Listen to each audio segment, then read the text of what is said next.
It's not with us physically, but definitely he is here with us in spirit, and he wishes us well. And thinking the gracious. Imagine sorry, Kaduna State University.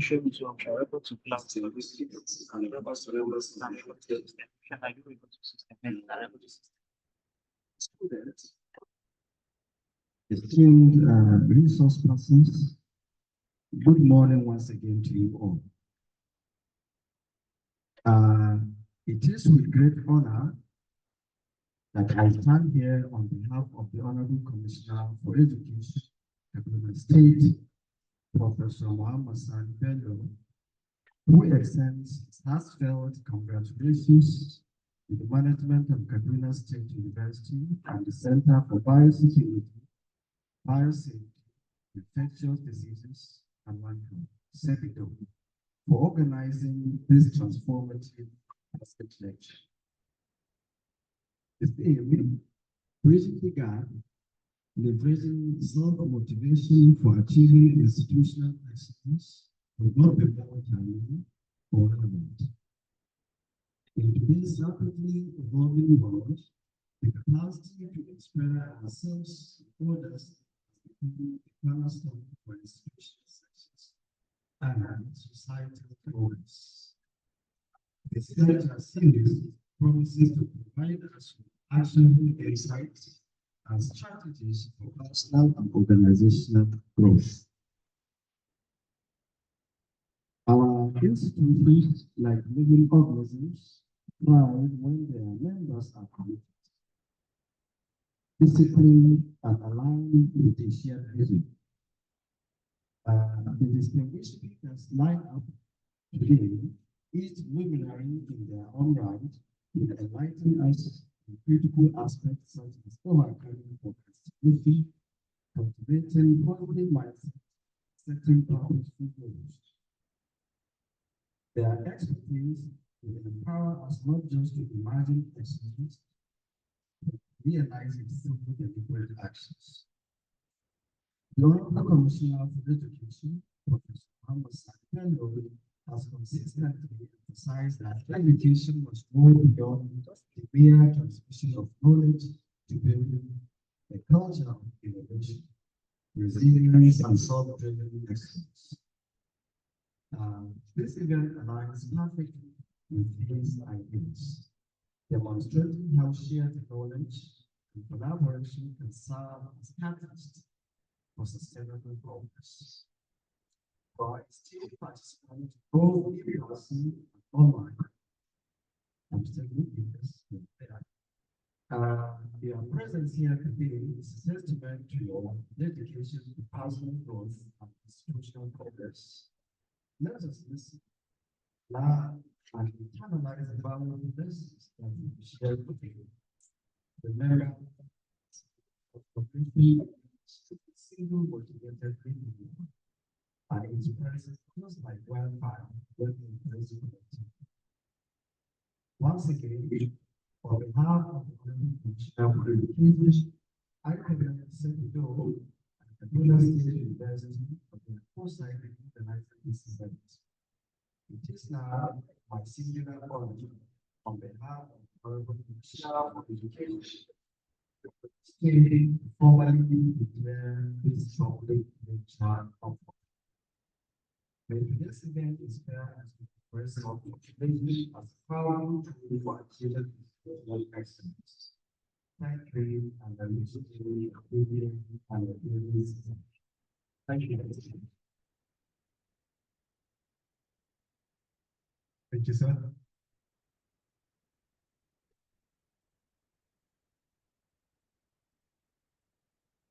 Thank you. Today, we all come up also for the continuous products will be based on that. Quickly, there are all scattered basically of those are the back. Thank you.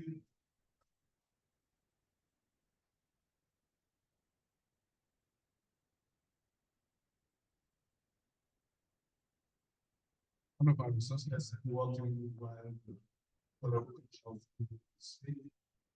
John Ladd, you're welcome. Please stand and join the doctor.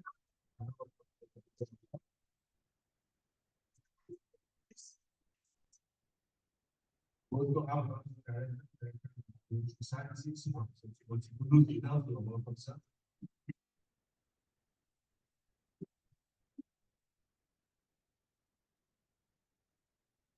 But waiting for you, let's start before it's about here.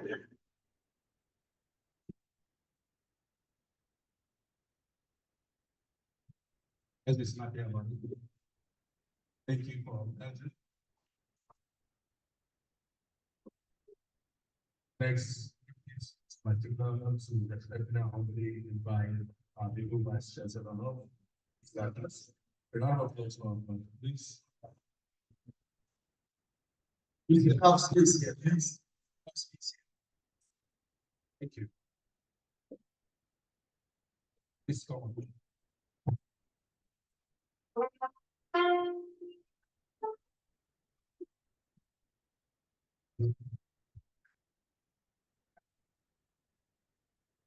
Let me begin by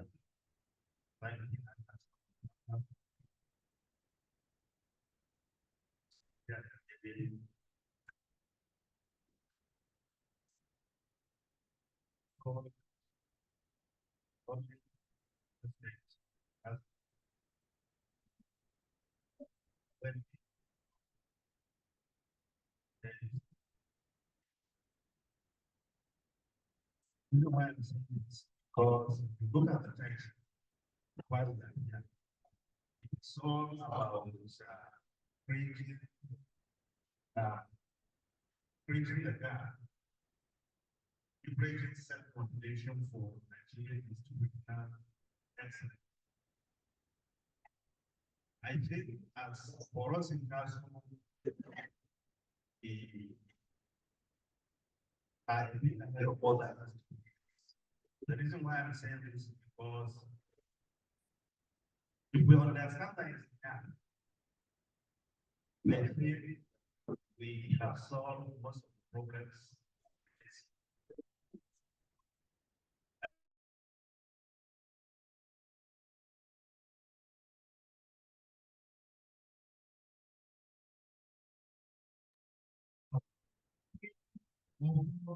There are three gaps.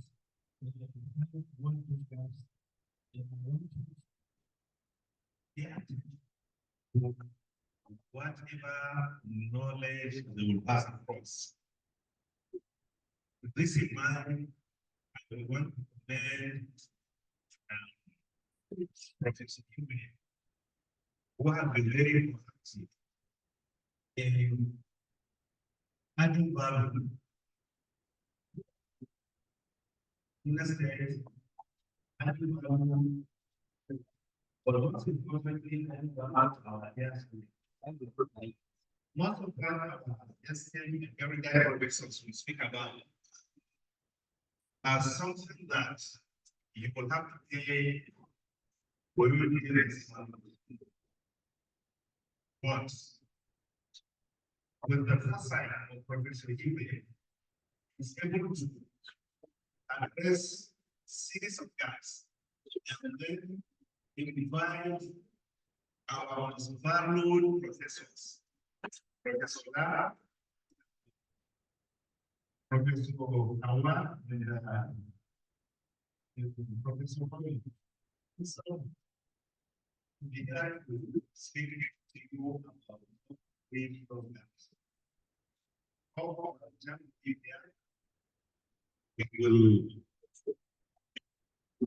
not only appreciate what those gaps are, but we will ensure that we have learned tricks and techniques of how to surmount each of these gaps that will be identified. Once again, I very much appreciate the organizers of this program. I also appreciate the Honorable Commissioner who, in spite of his tight schedule, is able to send his representative. I also want to appreciate Ms. Evidence scholars to agree to speak and share their knowledge and expertise on how we can overcome some of the obstacles. Thank you so much.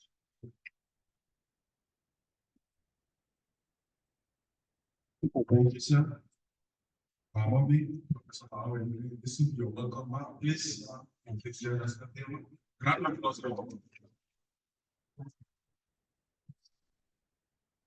We join us out there. Welcome. You're welcome. Director of Site and Development, so you're welcome. Business of the day, we would like to invite our guest speaker one, who is someone standing with us.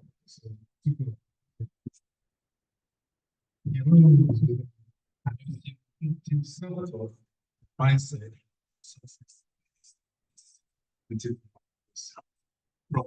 That of yours. Okay. Yes. Here is the three. Here is the three. You know, I said what our everyday professors will share with you is a knowledge that otherwise you will have to pay in order to receive those knowledge. I'm serious about this. Just Google each of these titles. They will speak on you and they will speak to you about. And you see how much you pay in dollars. So for us in council, we are giving you this knowledge for free. Therefore, if I'm going to put a competition, whoever summarizes critical important points, the best will get 50,000 naira.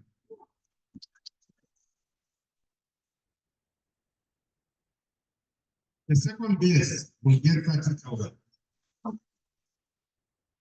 The third best will get 20,000. And send this in order to encourage you and not take things for granted. You understand?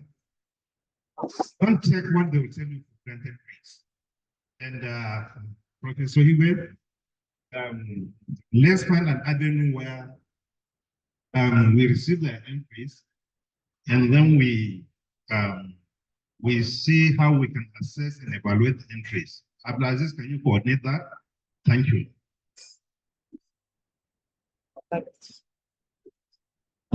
The center email will be made available on the screen now.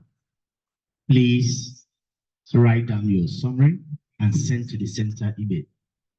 It's CEBBIDOH.casu.edu.ng. They'll post it on the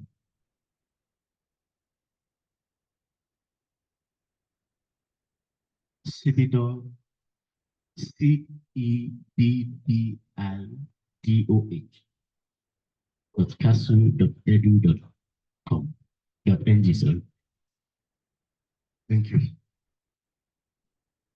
Morning, Vice Chancellor, sir, the representative of the Honorable Commissioner for Education, esteemed invited guests, please permit me to stand on the already established protocol. I am Professor Solomon Ado. I am standing in for the Dean of Student Affairs, Professor Abubakar. Please. The title of this paper is Harnessing Positive Self-Talk and Mindset for Achieving Personal and Professional Success.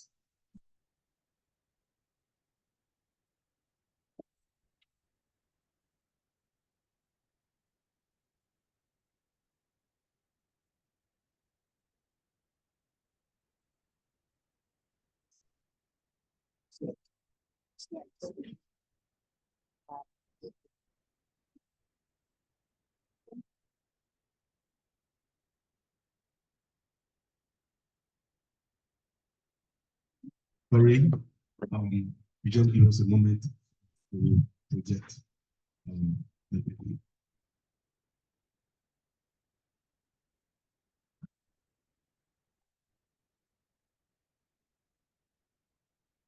So do you know how it's topic? Or what is catchy in this topic? Professional success. How many of us are aspiring to become professionals? If you are, raise up your hand. How many? You are aspiring. What is he talking about? Professional success. It means success doesn't come by what? By accident. It is out of what? Careful planning. Now he's going to give you that trick. You want to achieve success. It comes as a result of careful planning. So listen to what he's going to say. That our speakers will say, take it for granted. Okay. Thank you, Vice Chancellor, sir. That quick intervention. We wish to start from the premise of what is self-talk. Self-talk entails an internal dialogue.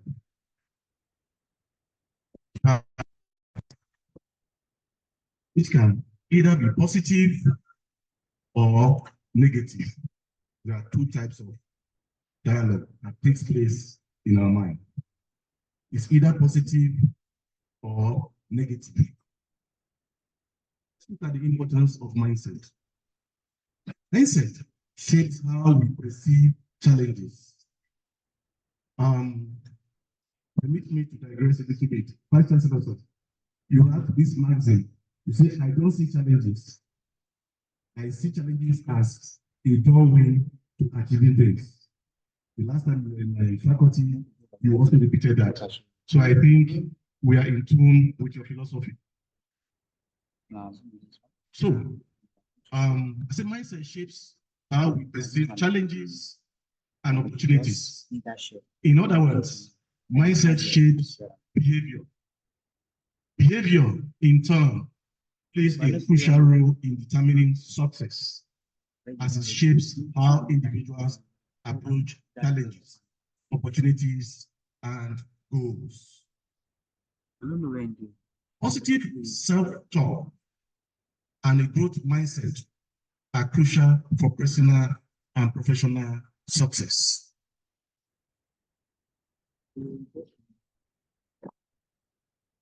Now, let's look at the science behind self-talk. Let's look at the psychological basis for positive self-talk. Positive self-talk reduces stress. It boosts your confidence and enhances problem solving. When you are always in the habit of saying, this course is difficult, it becomes very difficult for you, even if the course is simple. So you have to confess positively things in your mind. Let's look at neuroplasticity. Rewiring the brain through consistent positive thoughts. They are very, very good for personal and professional success. Let's look at the different types of self-talk. We have the positive self, encouraging and constructive. I can do this. Though it may be difficult, you will not tell yourself, and you can do what? Self-talk. Let's look at the negative self-talk. I know it. You cannot do enough.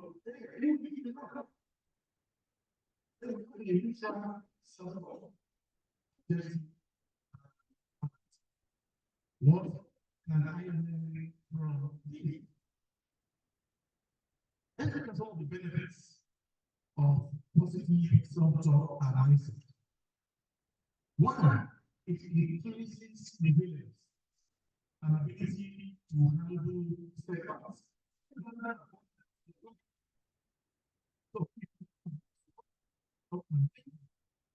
You will develop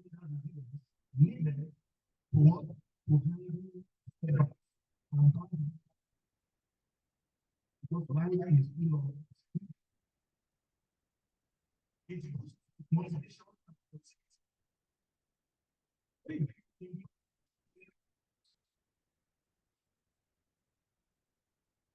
They have this relationship, no greater and empathy with optimism. It motivates positive self-talk and mindset. A, identify and challenge negative self-talk. You identify what and challenge negative self-talk in your life. You recognize the patterns of negativity. Replace negative statements with positive affirmations. You replace what? Positive statements with positive, you replace negative statements with positive affirmations. B, practice gratitude.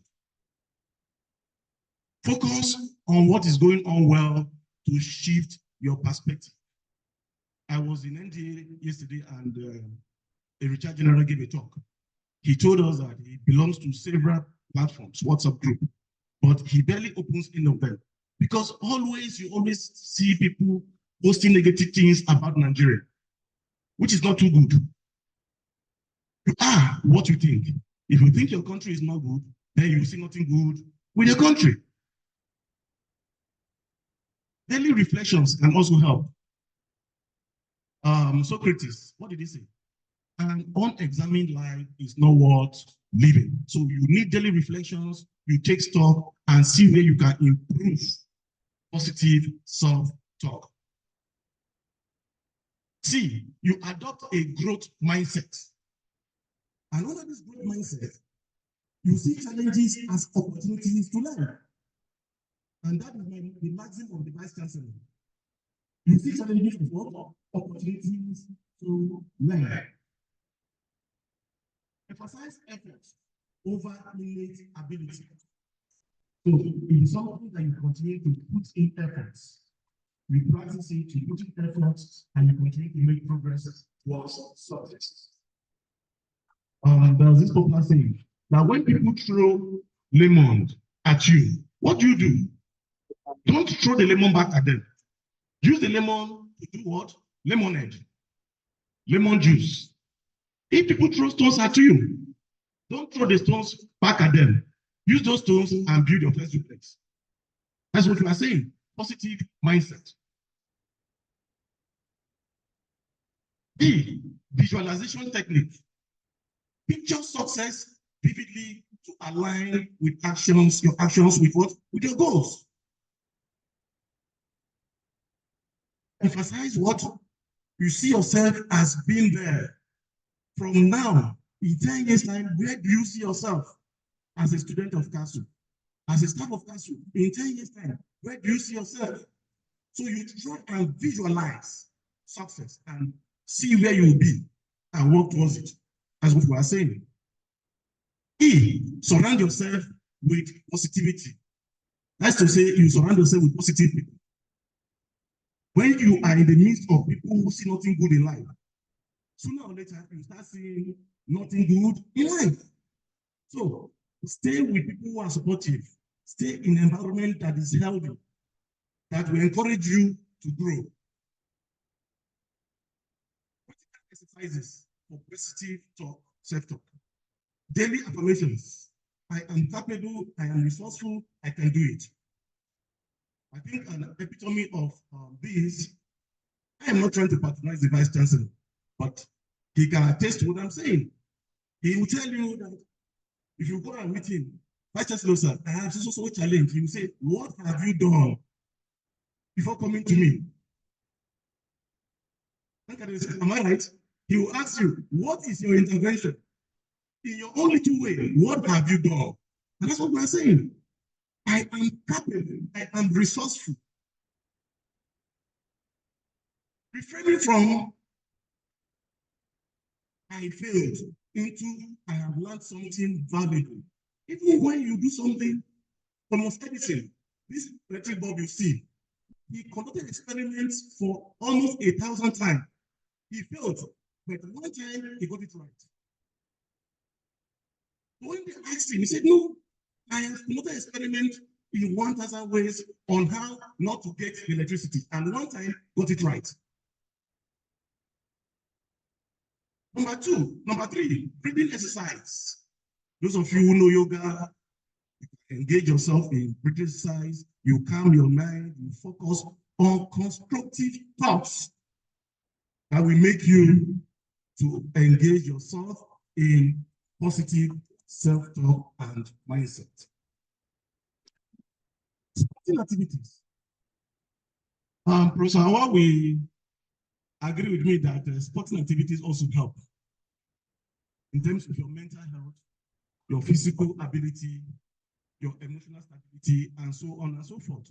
When you engage in exercise at least 30 minutes daily, it's going to help you mental-wise, emotional-wise. It's going to increase your physical stamina. It's going to also help in your brain function and thinking. Very, very important.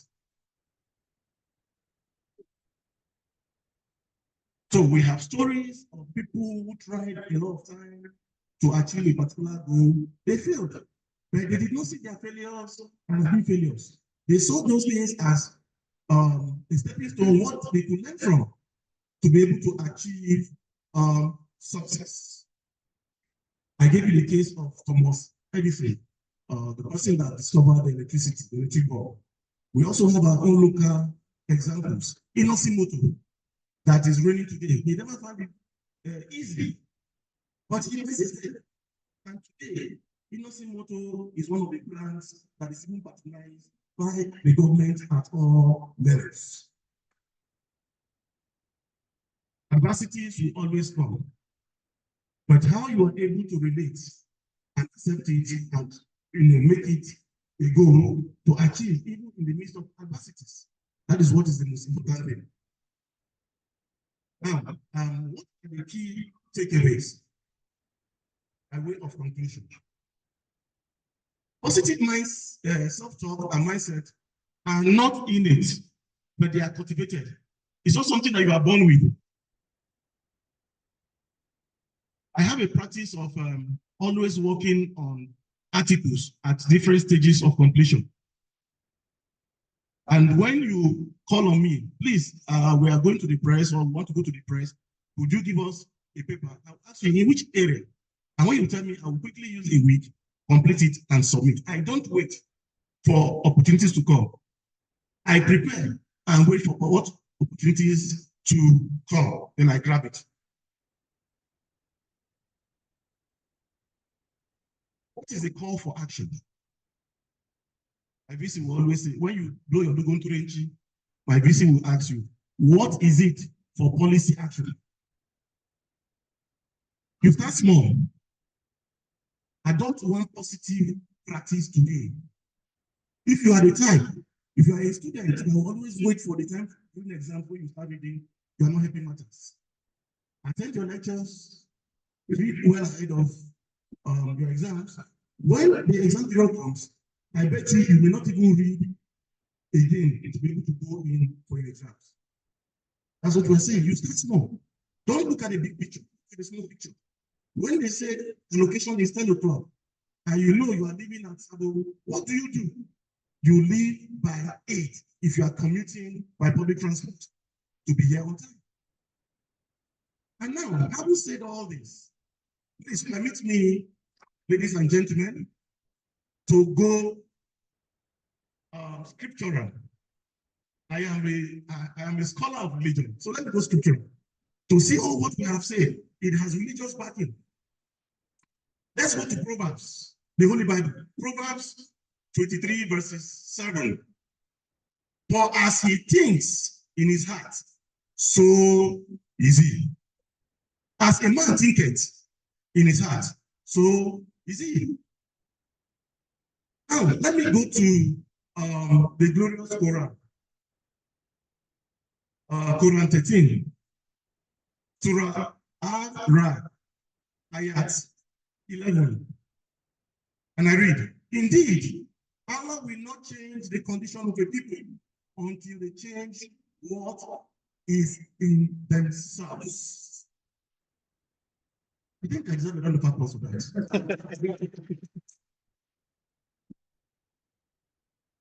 Indeed, Allah will not change the condition of a people until they change what is in themselves. So, picking from these two scriptures from the two sacred texts of Christianity and Islam, I beg both to say that you are what you think. If you think you are good, then you are good. If you think you are not good enough, then that means you are not what? Good enough. And on the final note, I want to thank you all, esteemed invited academics, guests, members of the press, ladies and gentlemen, for giving me your rapt attention as we resolve today, going forward, to strive towards positive self-talk and mindset for achieving personal and professional success. God bless us. Thank you, and thank you. Thank you, Professor Solomon Ojoma. Before we call on the next lecturer, I would like to recognize the presence of Council Bossa, who is here with us. Welcome you. We also have another representative of the Honorable Commissioner of Health, Kaduna State, the person of Dr. Sani Amilu, who is the Program Manager, Kaduna State TB Control. You're welcome. We also have with us the Director of Institute of Science, Technology, and Management Studies, Professor Stephen James. You're welcome, sir. Next, I would like to invite my mother, Professor Howard Yusuf, SA to the Vice Chancellor of Research Culture, a lecturer with the Department of Sociology at Kaduna State University. He will be speaking on setting and achieving goals with purpose and passion.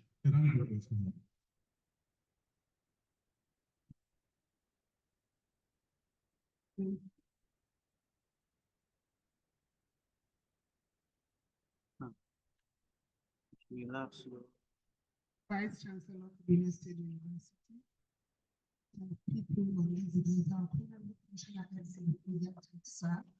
Sorry, I'm not going to be able to form, so please let me leverage on that which has been named. I think presentation is very brief, but I believe will be useful to us all. I am talking on setting and achieving goals with purpose and passion. It's not about just setting goals. It's about setting goals that have a purpose, and not just purpose, your passion to achieve those goals. I expected that to be ready by now because I gave you an. Now, I said, according to Nightingale, success is the progressive realization of a worthy goal. Success is the progressive realization of a worthy goal. Every remarkable achievement begins with a clear vision, fueled by purpose and sustained by passion. So if you want to achieve something, there must be a clear vision. And this clear vision is usually enhanced by your purpose and your sustained passion to achieve that which you have set. So this presentation focuses on equipping you with actionable strategies to set and achieve meaningful goals, transforming personal and institutional aspirations into reality. Focusing on these three areas. 1, understanding purpose and its role in goal setting. 2, leveraging on passion to maintain the momentum. And 3, overcoming challenges while pursuing goals, if you think that you can achieve goals that you will not be able, that you will not face challenges, then you are a joker. For nothing good comes easy. So when you say purpose, what is it? Purpose refers to the underlying reason or the motivation driving your goals. It answers the questions of why does this goal matter? It's not just about setting goals and say you want to achieve it. Why does that goal even matter at all? Why do you have to achieve that which you perceive as your goal? Now, the purpose will usually have benefits. One benefit of purpose is clarity and focus. This eliminates distractions and aligns effort with core values. You will agree with me that for every purpose, there is a possibility of distractions as you set to achieve your purpose. But then, if you have your goal rather, but if you have a purpose, clarity and focus assist you in overcoming what we call distractions. The second key benefit of purpose is resilience. It acts as a compass during challenging times. Your ability to stay steadfast to that purpose. Then inspiration.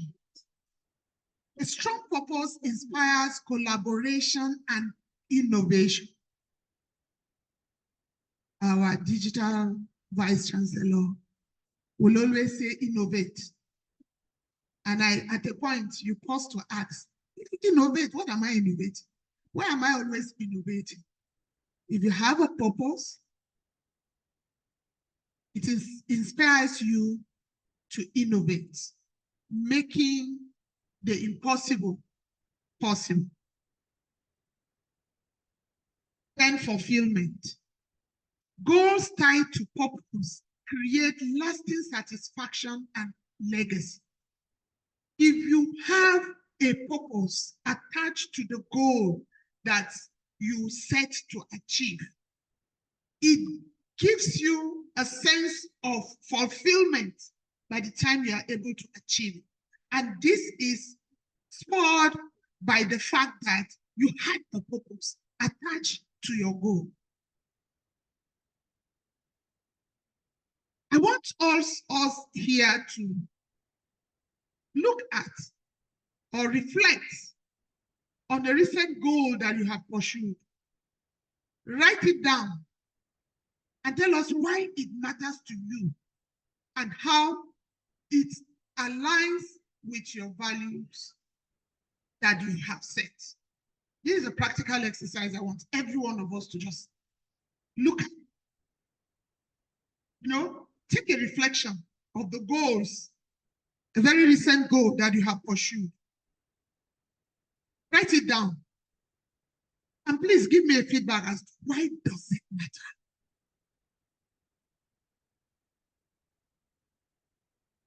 If it matters, does it really align with your own values? Prof. Sir, have you arrived there? Can you quickly tell me? Professor Timothy Bulus. What is that goal? How does it matter?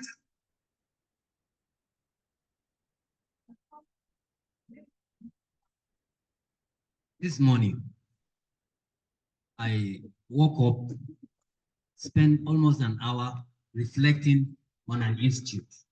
It's outside, it's a research institute. A friend of mine was just made the executive secretary of that institute. And I wanted to provide him a roadmap.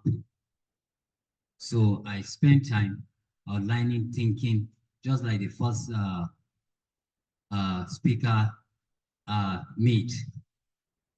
And this is because the institute in question is an institute that has something to do with my own area of research.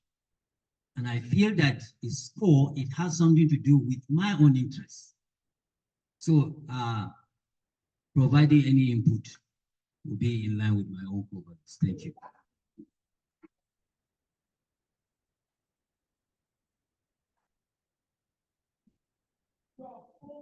Self-value. So now I spoke about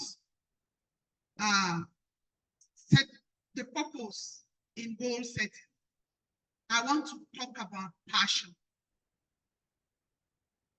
Passion is the energy that keeps you motivated to pursue your goals, even in the face of challenges.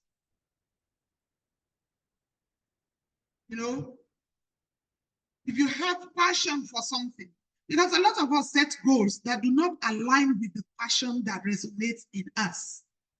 And when you do that, you don't have passion for something. The moment there is a slight challenge, you drop it. But if you had set a goal that resonates with your passion, a goal that you have passion for, I mean, if you ask me, if you want Hawa Yusuf dead in the twinkle of an eye, tell her not to defend the girl child. Hello? So working in the area of gender is a passion and not just something you stumble upon. I hope you get it. And that's why I thank you, sister, for showcasing the 16 days of activism. This is the time we orange our world every year. And the 16 days of activism started yesterday. So for the next 16 days, you will always see us in orange colors. Now, passion promotes or encourages you to keep going even when progress is slow. You know, we have this flair of wanting to achieve a goal immediately, now, here, and then. And so when it's not happening, we tend to lose focus. But when you have a passion for what you have set as a goal, it spurs you on and keeps you going. Passion also encourages creativity. When the Center for Gender Studies was created in Council, it was created in a vacuum. There was no designated office. There was no funding. But somebody was made director of gender. If the director of gender does not have the passion for it, how will it have operated?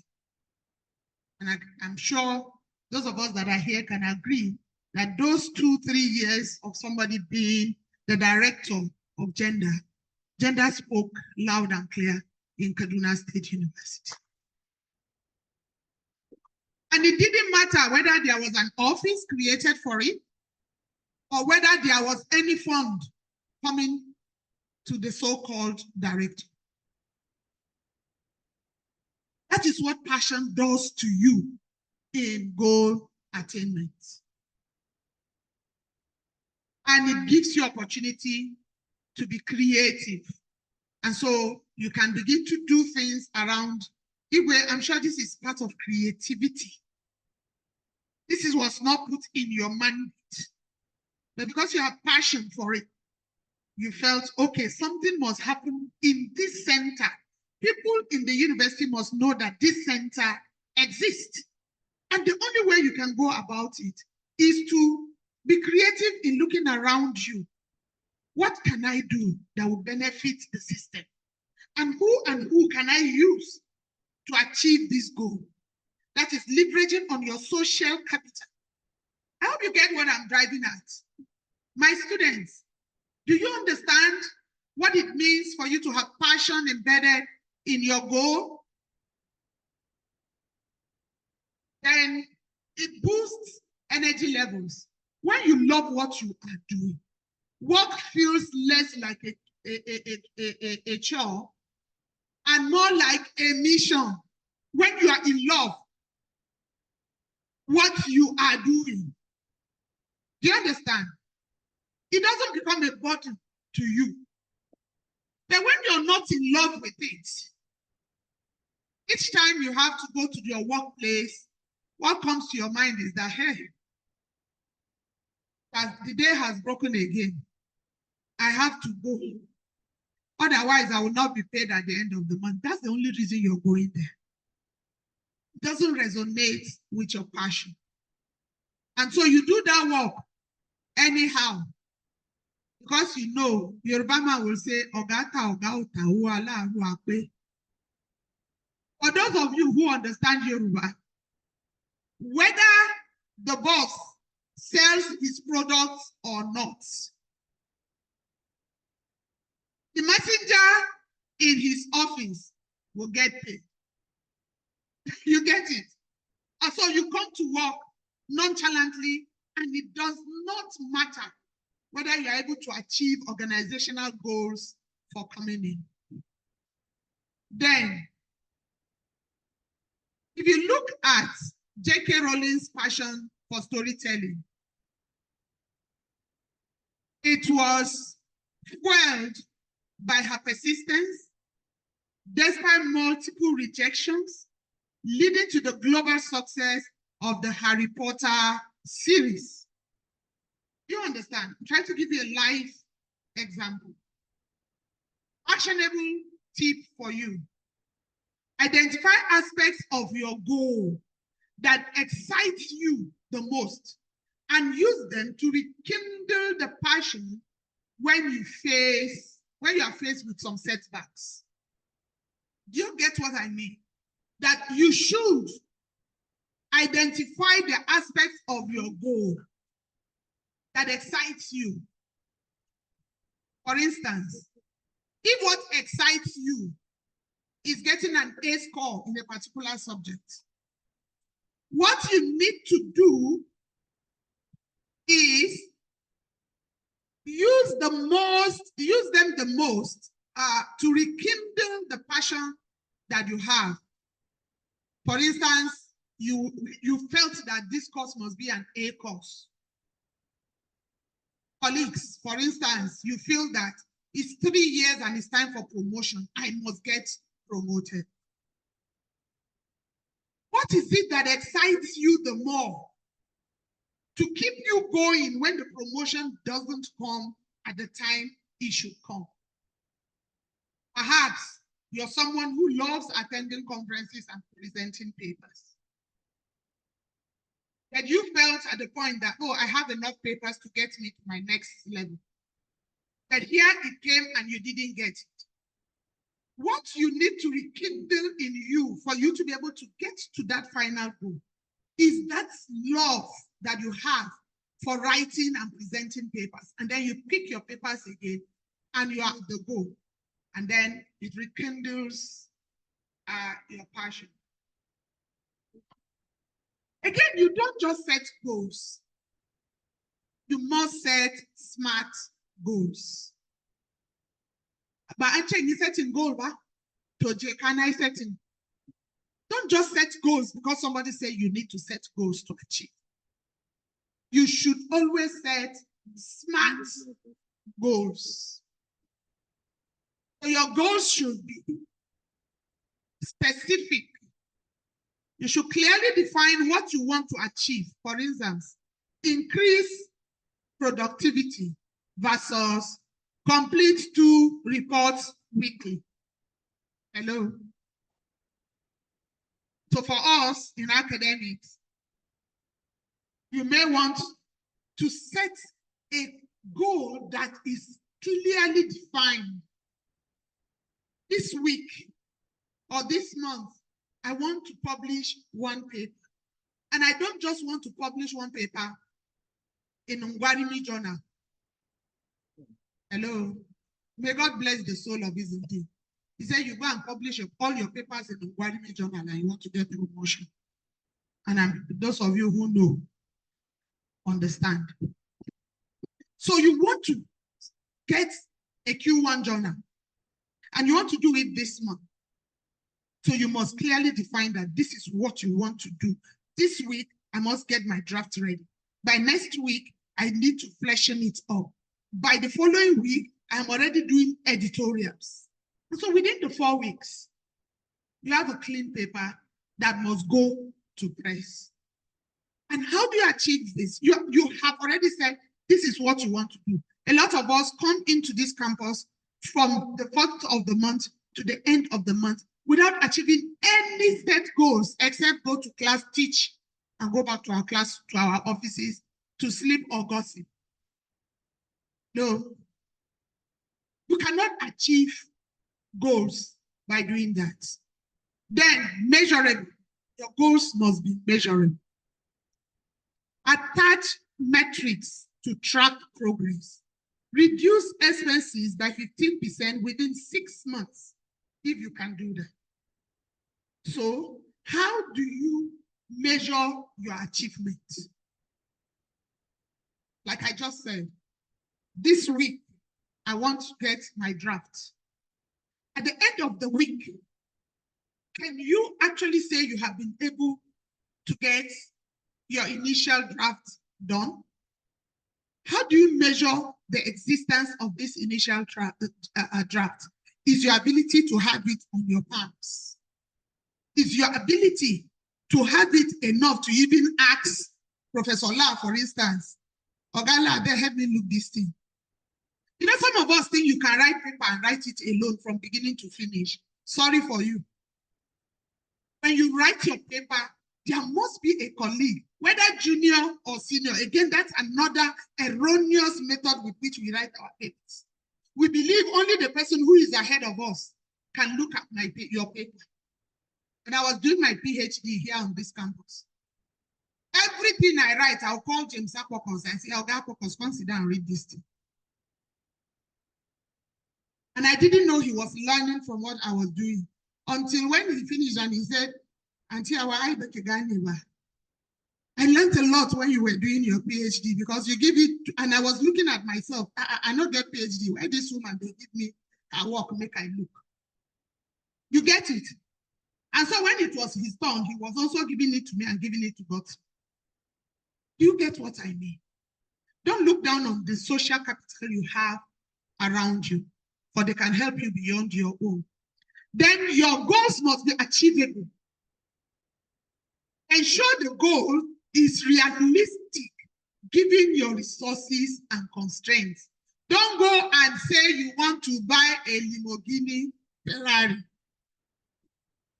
When the salary that me and you receive is this professorial ASU salary, if you set such goals, you will always be miserable because you will not be able to achieve it. And it must be relevant. Align the goal with your personal or organizational priorities. If you did this campus today and you still never sabi how to use your computer, you still never sabi.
Bluetooth mode.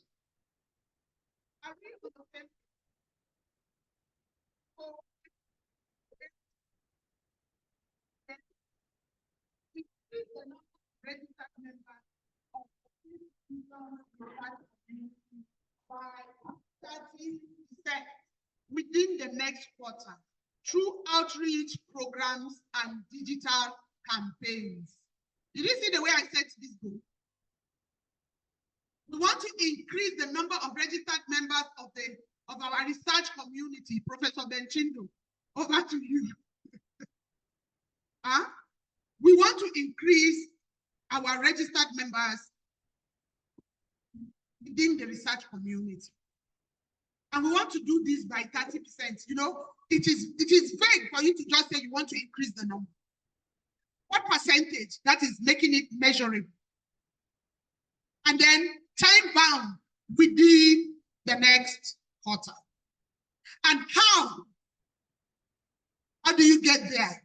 We are going to be doing it through outreach programs like this one and digital campaigns like the e-flyers that was created by eBay, which was circulated.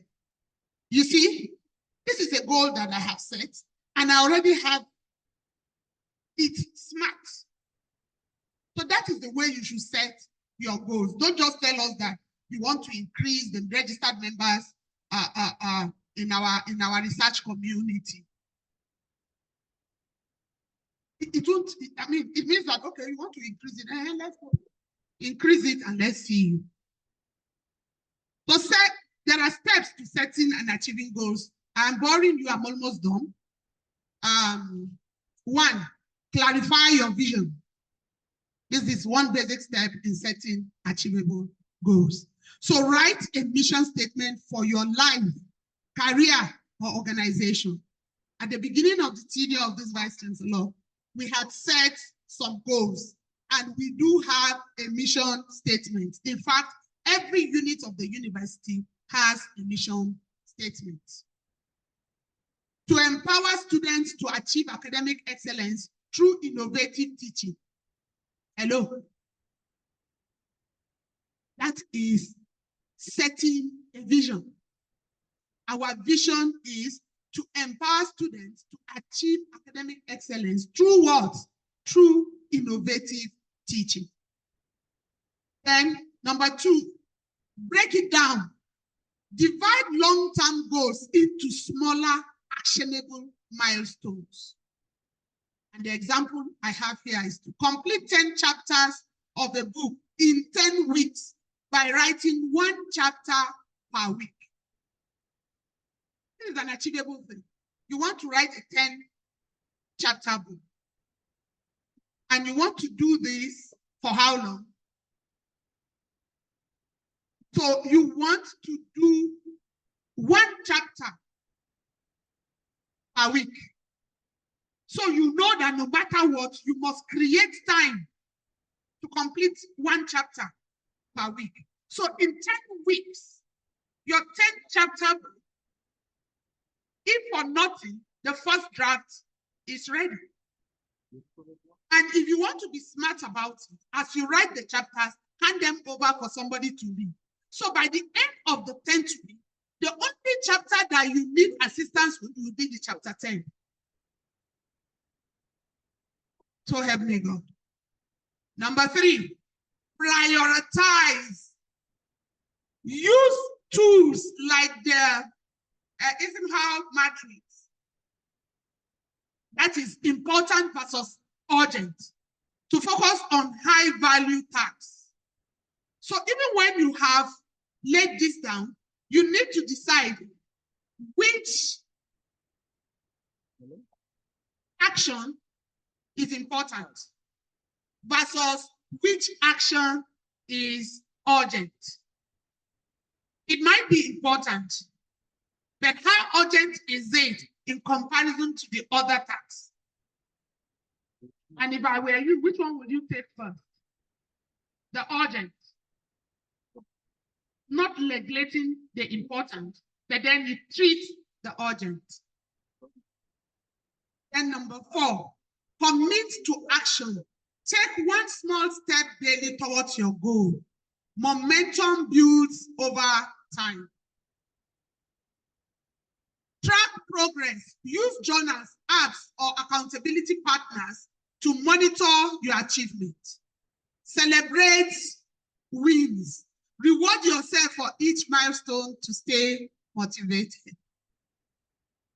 Because in most cases, we don't even love ourselves. We don't celebrate ourselves. I remember in 2015 or 2014, thereabout, when I became an associate professor, I looked at myself and said, Kai, Kawa, spoil yourself a little now. Hello? And I decided to go and buy an oversized car. Perhaps if I knew that fuel will become 1,200, I wouldn't have bought the oversized car. But what I'm driving at is that you give yourself a treat. You just do the work, they pile the money somewhere. Use the money, enjoy your life. So overcoming challenges in goal achievement, I'll just read through now so that I can run through. The fear of failure. Reframe failure as a learning opportunity. Thomas Edison viewed each unsuccessful attempt as a step closer to success. Procrastination. Use time blocking to schedule tasks. Break overwhelming tasks into smaller, manageable pieces. Distractions. Identify your main distractions and eliminate or minimize them. Use apps like Focus Keeper to maintain concentration. Lack of resources. Seek mentorship or collaborate with others who share your goals. Stop telling us that there is no money. Work with people who think like you. Leverage on your social capital. You know, the problem with us is that when we see something good, we want it to ourselves. So you begin to cover it. And as you're covering it, you're unable to achieve it because you don't have all the resources needed. And there are people around you. If you open it up, the more, the merrier. I know there's always the fear of the unknown. I know people have always stolen your ideas. Try and look at your social capital and look for the people who will not steal your ideas. And if they steal your ideas, innovate creatively to change that which they have stolen. Then tools for achieving goals, time management, techniques, prioritization, time blocking, apps that you can use, self-motivation, positive self-talk. My brother talk, I'm here, I say, make you they talk to yourself positively. I can do it. I can achieve it. It doesn't matter what you think of me. I can do it. So your can-do spirit must be used. So what are the practical examples? This, I'm sure you will share these slides with everybody, right? All right. So my conclusion, the key insight is 1, purpose provides meaning to your efforts. Passion sustains energy and creativity. Smart goals create a clear path to success. Overcoming challenges is essential for growth. Call to action. Begin setting goals today that align with your purpose and fuel your passion. So thank you for being part of this session. Let's commit to purposeful and passionate goal setting. Contact the center. I have the website of the center there. I have the email, and I have the phone number of Oga Igwe on it. Thank you. Thank you, ma'am. Yes. We're grateful. Without a waste of time, before I call on our next presenter, I would like to recognize the presence of Mr. Shedura Ruben Kakaki, who is a representative of the Honorable Commissioner, Ministry of Business, Innovation and Technology, Kaduna State. You're welcome. We also have Dr. Hajia Farida Mohammed, representing the Director of Academic Planning, CASU. You're all welcome.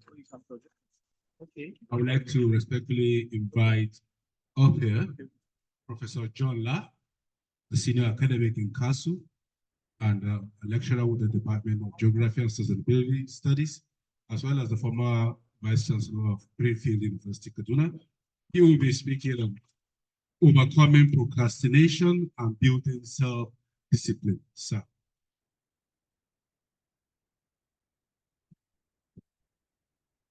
The chairman of this occasion, our own Vice Chancellor, the Vice Chancellor of University of First Choice in Northern Nigeria, the organizers of this public lecture led by, I don't know whether to say Professor Igwe. Igwe is senior to Professor. So Igwe, it's wonderful. I'd like to welcome all our invited guests, especially our commissioners and representatives here, our students, of all public servants and non-public servants present here. I will be talking on overcoming procrastination and building self-discipline.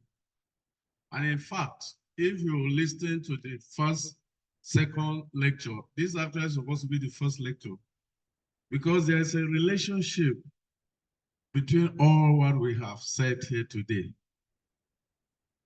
And it is important. But if you attend Overcomers Ministry, you can as well change the title of the work to Defeating Procrastination and Developing Self-Discipline.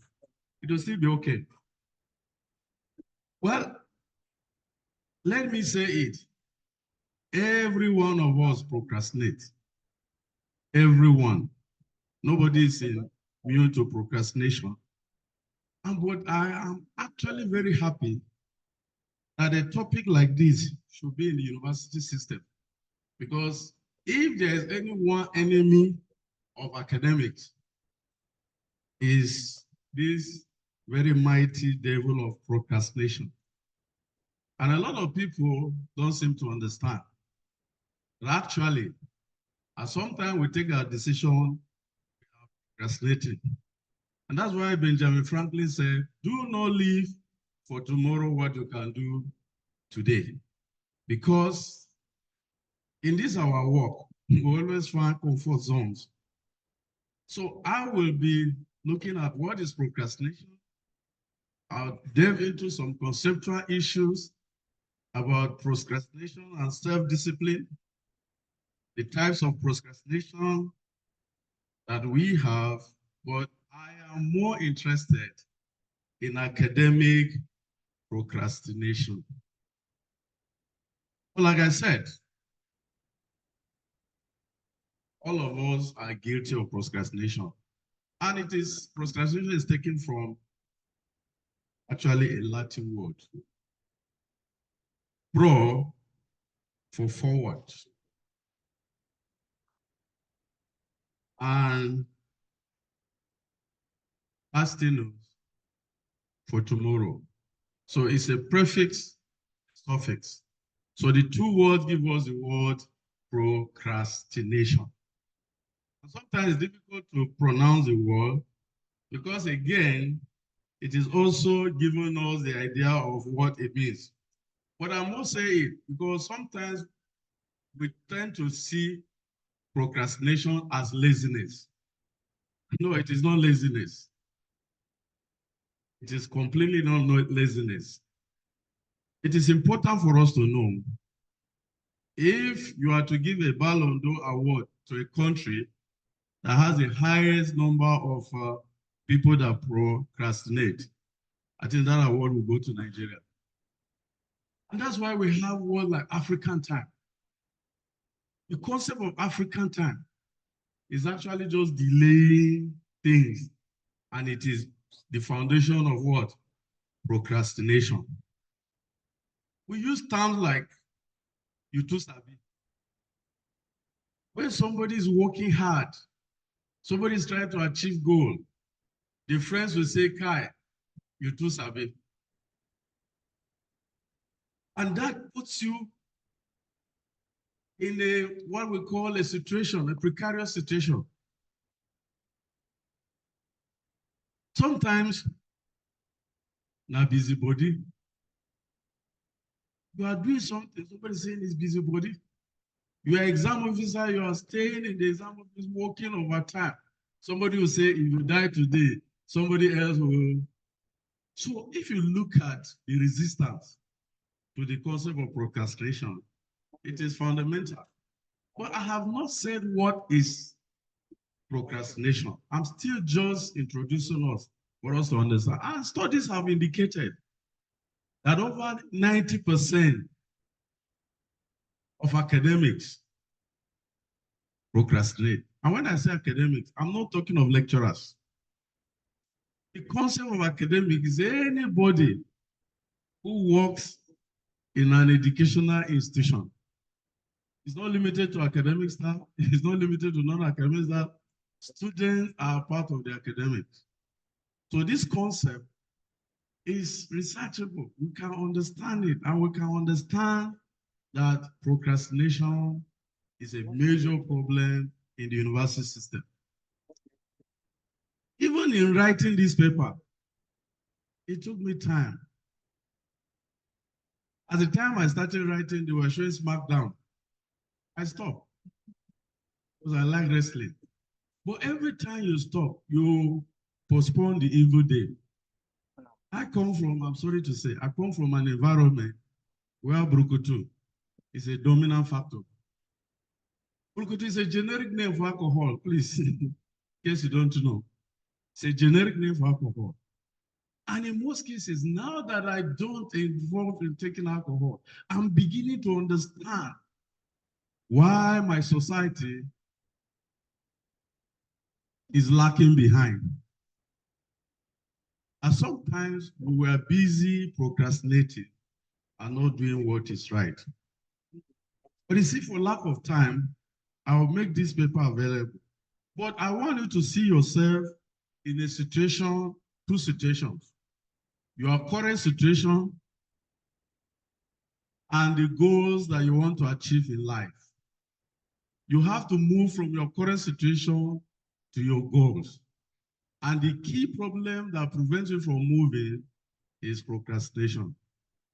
We have said it here, we have agreed that we want Castle to be what? A world-class university. But I will tell you what the things we are doing as individuals, as a community, that is showing that we are actually not moving the way we should. What is procrastination? What do we mean by procrastination? Procrastination is the act of delaying or putting off tasks until the last minute. Putting off tasks until the last minute. A lot of us are guilty. You have written exams several weeks back. You are yet to mark. Some are yet to collect the script from the exam officer. And then when management announced Senate Business School, then we rush to mark. So you're going to see why procrastination is not good. Because once you procrastinate, something suffers. Either that you are not delivering well, or the system suffers. So we cannot be a world-class university if we don't mark as and when due. We cannot be a world-class university if we go to ASU WhatsApp group and we are arguing about which one is Q1, which one is Q2 journal. No journal was established as Q1. All journals transit to Q1, to Q2, because of the quantum of citation. So why should bother you? So when people are talking about Q1, they put so many people into a state of coma. They feel they are not doing the right thing. And one thing with procrastination is the feeling that you are not doing what is right. You are writing a paper, and somebody is telling you that Q1, this is the best, and then you are already, you have already defeated your own emotions because you have already been discouraged. So procrastination is the postponement of an intended course of action. Postponement. So you see, it's not even talking of delay when you postpone. If Igwe had postponed this public lecture to another time, what would be the difference between now and then? Probably nothing will change. The postponement will be that maybe the VC is not around. And I was surprised to see him here because we are told he's in London enjoying himself. But I came here and I saw him. But you see, what we are saying is that we should understand this problem, that the university system affected. Our drive to be the world-class university is affected by our attitude. And our attitude are affecting us achieving our goals. That is also affecting our self-discipline. So, of course, when we talk of procrastination as a word, we're simply saying that we are not doing things when we should be doing them. I just need to. I went to Ghana in 1992, and this was shocking because I left Nigeria. I was a student in ABU, where you have Amina Hall, far away. And then you have Ribadu Hall, you have Suleiman Hall. Then I arrived Ghana on Ghana Airways, and I was taken to my hostel. So when I was entering through the portal, through the gate, I saw girls tying towel and walking up and down. So I thought the guy missed his way. They took me to room 660 Mesasaba. I entered the room, I was so tired. In the morning, I woke up, I came out to brush. In room C59, a lady came out. I was brushing. No, there's a mistake here. She said, hi. I said, hello. We went to the bathroom. Serious. I was waiting to get opportunity to bath. A lady was waiting to get opportunity to bath. I said, no, there's no justice.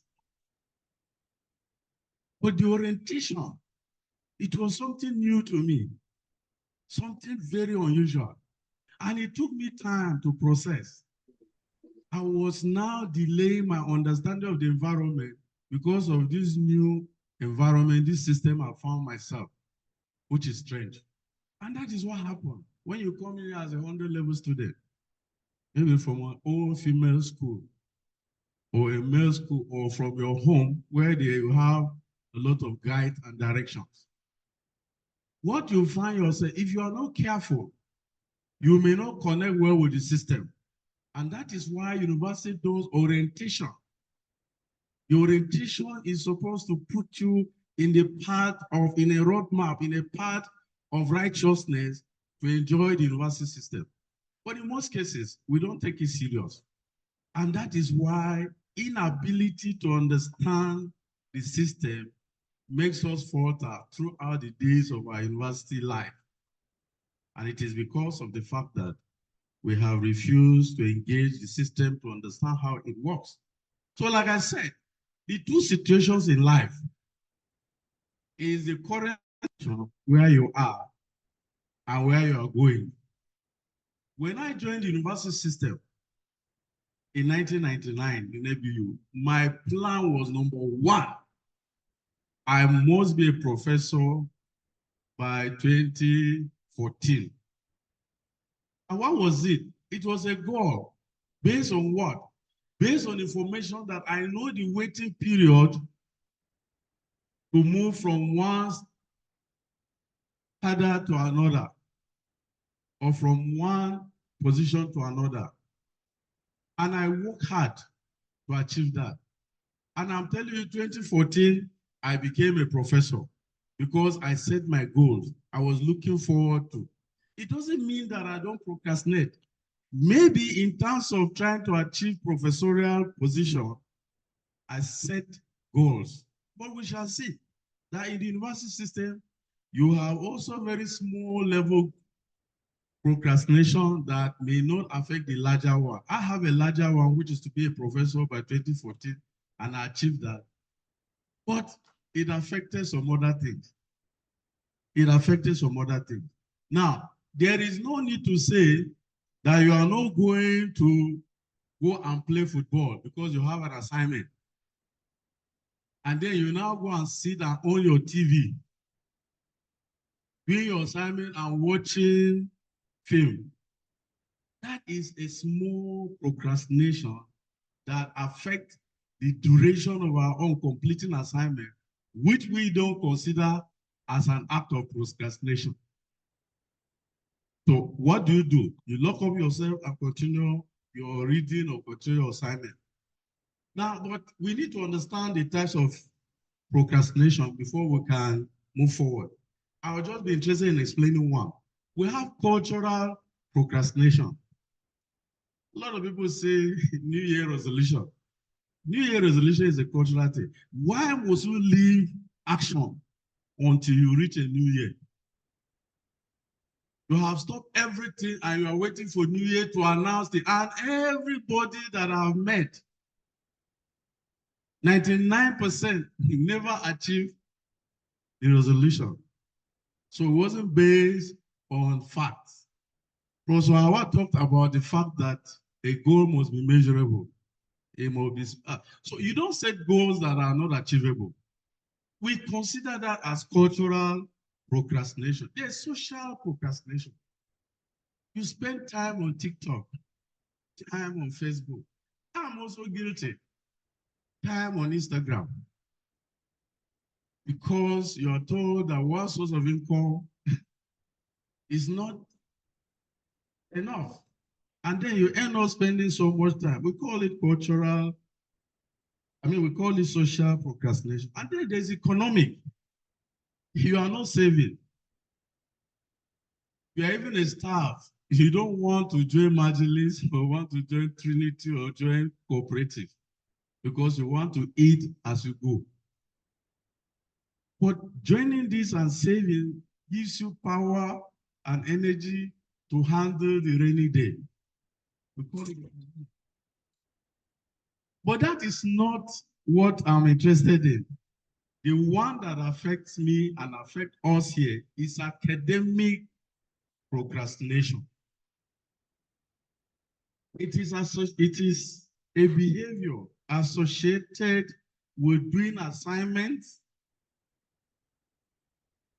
for students, in marking for teachers, in seeking knowledge for students and teachers, and it is always associated with us at all levels of academic endeavor.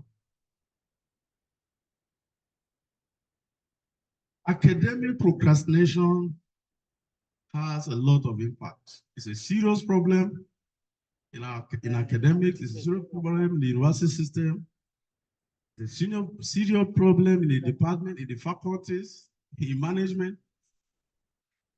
And I must say, when you put something off until later, thinking that at that time you have the best time to do it.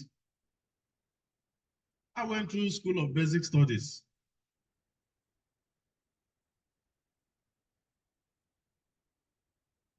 So in most cases, in the university system, I went to School of Basic Studies. And we used to pride ourselves as familiar with crash program.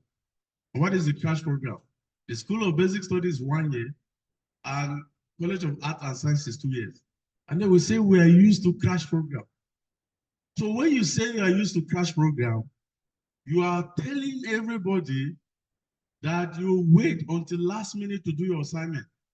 But I'm telling you, the impact of that is terrible. Either that you are not doing your best or you are not giving your best. So imagine a situation whereby you have an oral examination and you are given a thesis, you fail to read the thesis until the last day. There's no way you can do justice to that thesis. So when you delay doing acts until the last day, you are in trouble. We call it procrastination. And in academic procrastination, it is the factor that is responsible why academics don't perform well.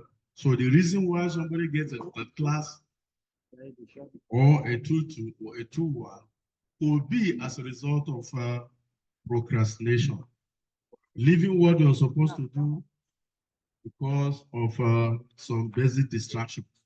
Now, this resistance that comes is key because in the university, we have a lot of resistance.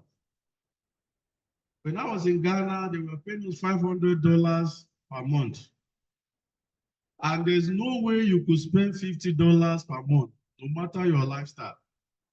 So the only thing we could do, especially Nigerians, we didn't know how to approach the girls. So the basic thing we do is to flaunt our money. We want to go to Afrikiko, to go and take pepper soup and eat.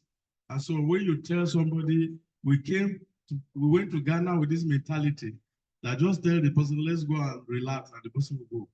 Until we met a young Ghanaian lady who we used to greet, and as I invited her, and she looked at us and looked at her time. I'm very sorry. I would have loved to go with you, but I have exams tomorrow. We were so impressed. Because I think until we go to that place, we've not handled that situation. Because from where I came from, when you invite the person, everybody goes for free lunch. But this lady told us, no, I'm happy, but I cannot. So we try to understand her own understanding of her goals. These are goals you set. So when people come to you and say, look, let's go and play football. Yes, I love football, but please, I want to finish my assignment. So the factors influencing procrastination in the university is there are internal factors and there are external factors. And I will tell you, the external factors are not as the internal factors. The fear of failure is one. In order to impress your colleagues and your friends, is one also factor of internal factors that influence procrastination in the university. But let me say, for us to conquer, okay.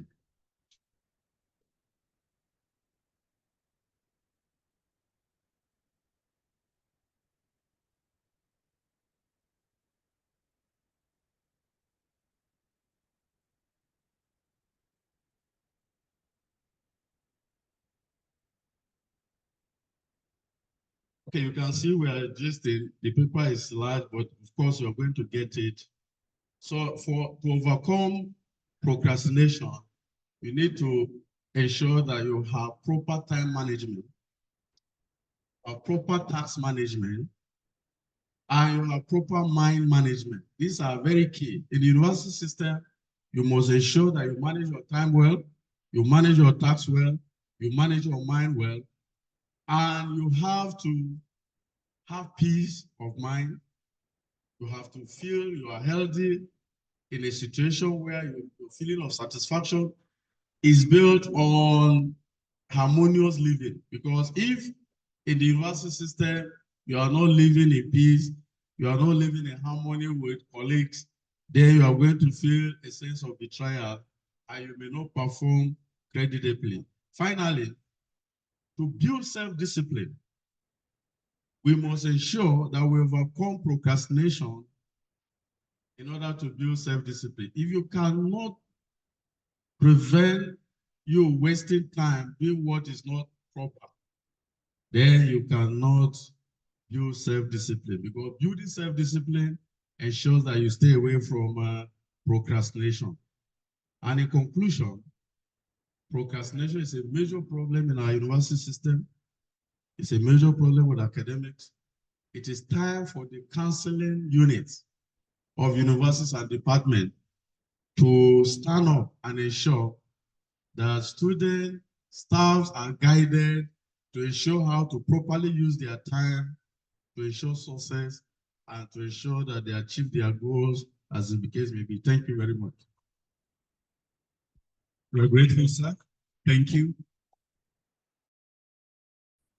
Honorable Commissioner, Ministry of Local Government, Memuna Haja Memuna Safil.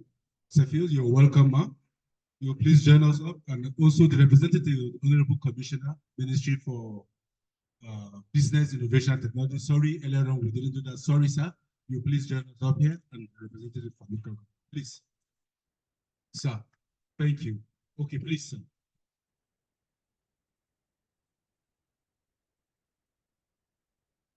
President, I would like to invite our able Vice Chancellor for function before. Round of applause for our BC, please.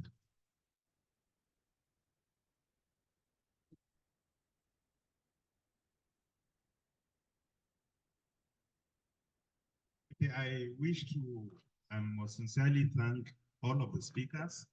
I have honestly learned a lot, and I learned a lot out of all what they have said.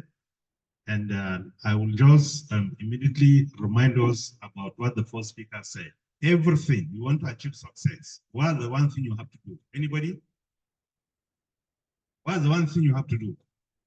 Maybe a staff was to do. Okay. I want from the student, sorry. Yeah. What is the one thing you want to do? You need to do. I'm not going to get my 50,000. Uh-huh. Yeah, you. No. The first speaker spoke about something. What happened to mindset? What happened to the mindset? Have a positive mindset. Very, very important. If you will just learn this, I'm telling you, you are good to go. Whoever has a negative mindset, he can hardly move the next step. If all of your thinking is negative, as we are striving to achieve excellence in council here, there are some with what? Positive mindset. What is it that we can do in order to support the system? But there are also some with what? Negative mindset. And yet the first speaker spoke about one thing. Very important, it caught my attention. Anybody? That is, apart from mindset, he made mention of it casually, but it's very important. But it's something that is wrong with us in Nigeria. If you get this additional 20,000, anybody? Huh? No? Very important. You say? One other thing. They're all important, but there is one thing that is common in Nigeria and is really deterring our progress. Huh? Oh. Huh? Mindset, we made mention of mindset. Growth mindset. Growing. Growth mindset. Majority of Nigerians are thinking at what? Poverty mindset. We don't have. Even if we have. Like what we are having, what we are currently doing now is something worth probably $1,000 before you enroll. But everything that is in our mind in Africa and Nigeria is about we don't. Even CBN, even United States don't have everything. Am I communicating? If you can have these two things, I'm telling you, you are good to go. For those of us that have positive mindset, you see nothing but what? But success. It's that negative mindset that is really delaying us. It retarded our progress. For those of us that have growth mindset, whatever you see, no matter how minute, you will want to do what? You will want to expand it. As BC I have never, ever, in my discussion with my with those that provided oversight of the system, I don't give them challenges. Rather, I will tell them with 2,000 naira, this is what we are able to do. If we increase it to 4,000, we should be able to double what we have done. You know.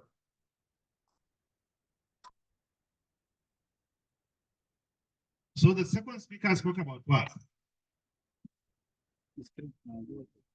All Satan. You don't have a God. You are dead. Completely dead. Sorry. Allah is serious. You don't have a God. You don't have an objective. Zero. Is that objective that will push you?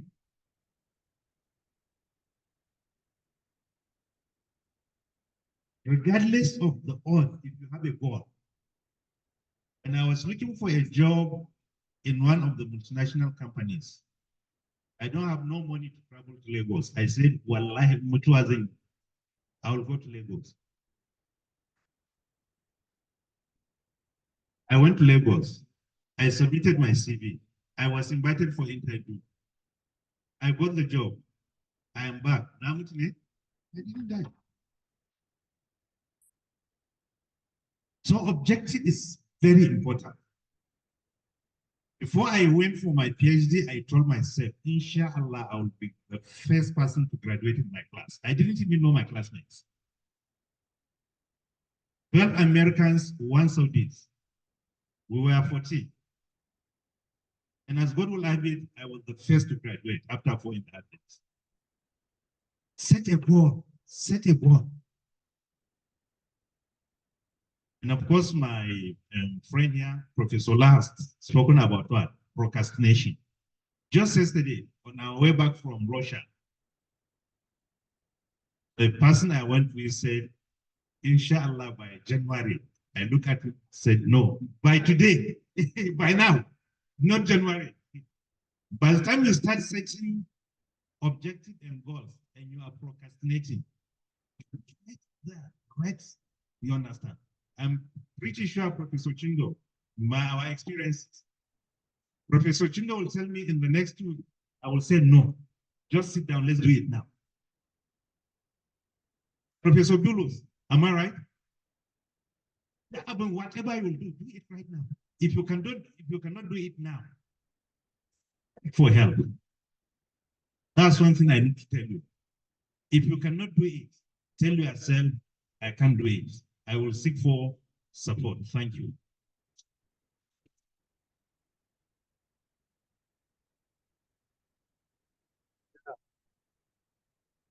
Our VC, sir, sorry, we know we are pressed for time. I'd like to invite Professor John La, please, one of our presenters. A round of applause for him.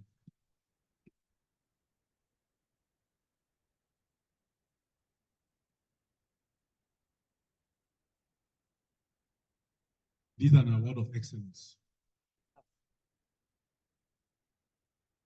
I'd like to invite Professor How Yusuf, represented by Hajia Farida, quickly. How it comes? Did you see what is here on the board? Huh? I deliberately snapped it. I snapped this 3 days ago in Russia. You see, the mentality in Nigeria is, if you are heading a center, please listen carefully. Listen, if you are heading a center, you need to have a driver, you need to have a car, you need to have an office, you need to have a secretary, you need to have all the good things in life. But I'm telling you, there are 2 centers here. International, what is great? I can't. International Academy of Television and Information Business. And what is the second center?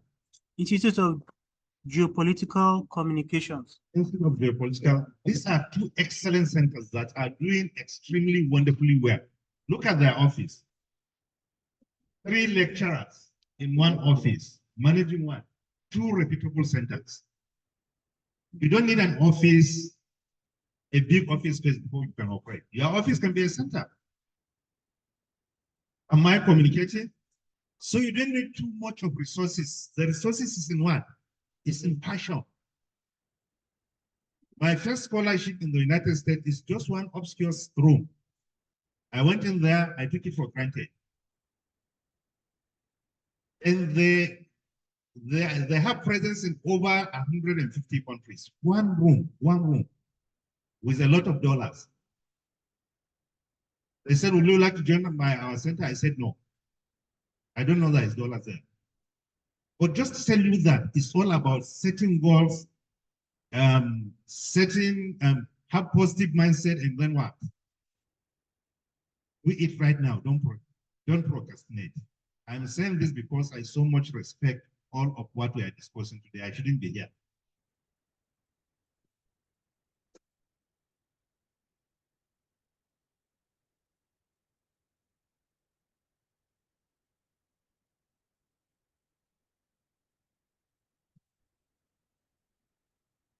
Thank you, sir.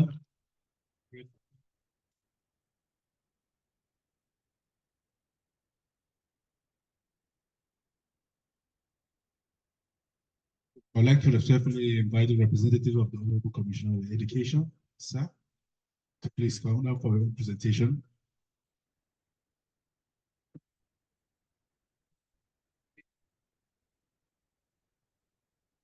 Maybe before that function, if I can just, yes, add a word or more to reinforce some of the points made earlier. I would want to once again commend and congratulate the organizers of this very resourceful, very rich event. And the Vice Chancellor is truly a father. The way he was pursuing, the audience to really make sure that they have, reasonable takeaways is truly impressive. He's not just a leader, he's not just another, Vice Chancellor. He is standing here, sincerely speaking, as a father. May I also use this opportunity to highlight a point. If you observe carefully, the presenters have been highlighting the need for us to be goal-getters. That we are basically a product of how we think and what we dream for, and the goals we set for ourselves. You cannot go beyond the goal or the level you set for yourself. President Obama is a classical example of how one can convert or transform negative past to something positive. Obama's father came to the United States in 1959. Black man from Kenya on scholarship.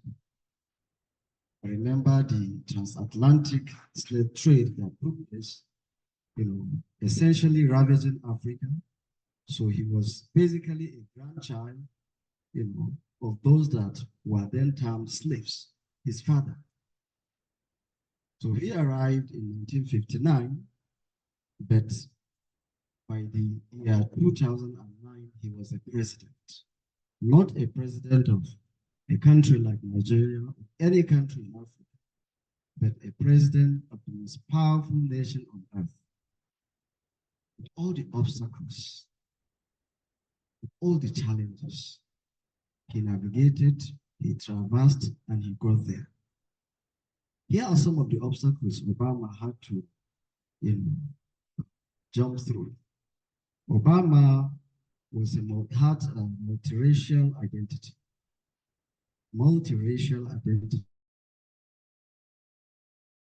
White, and his father black.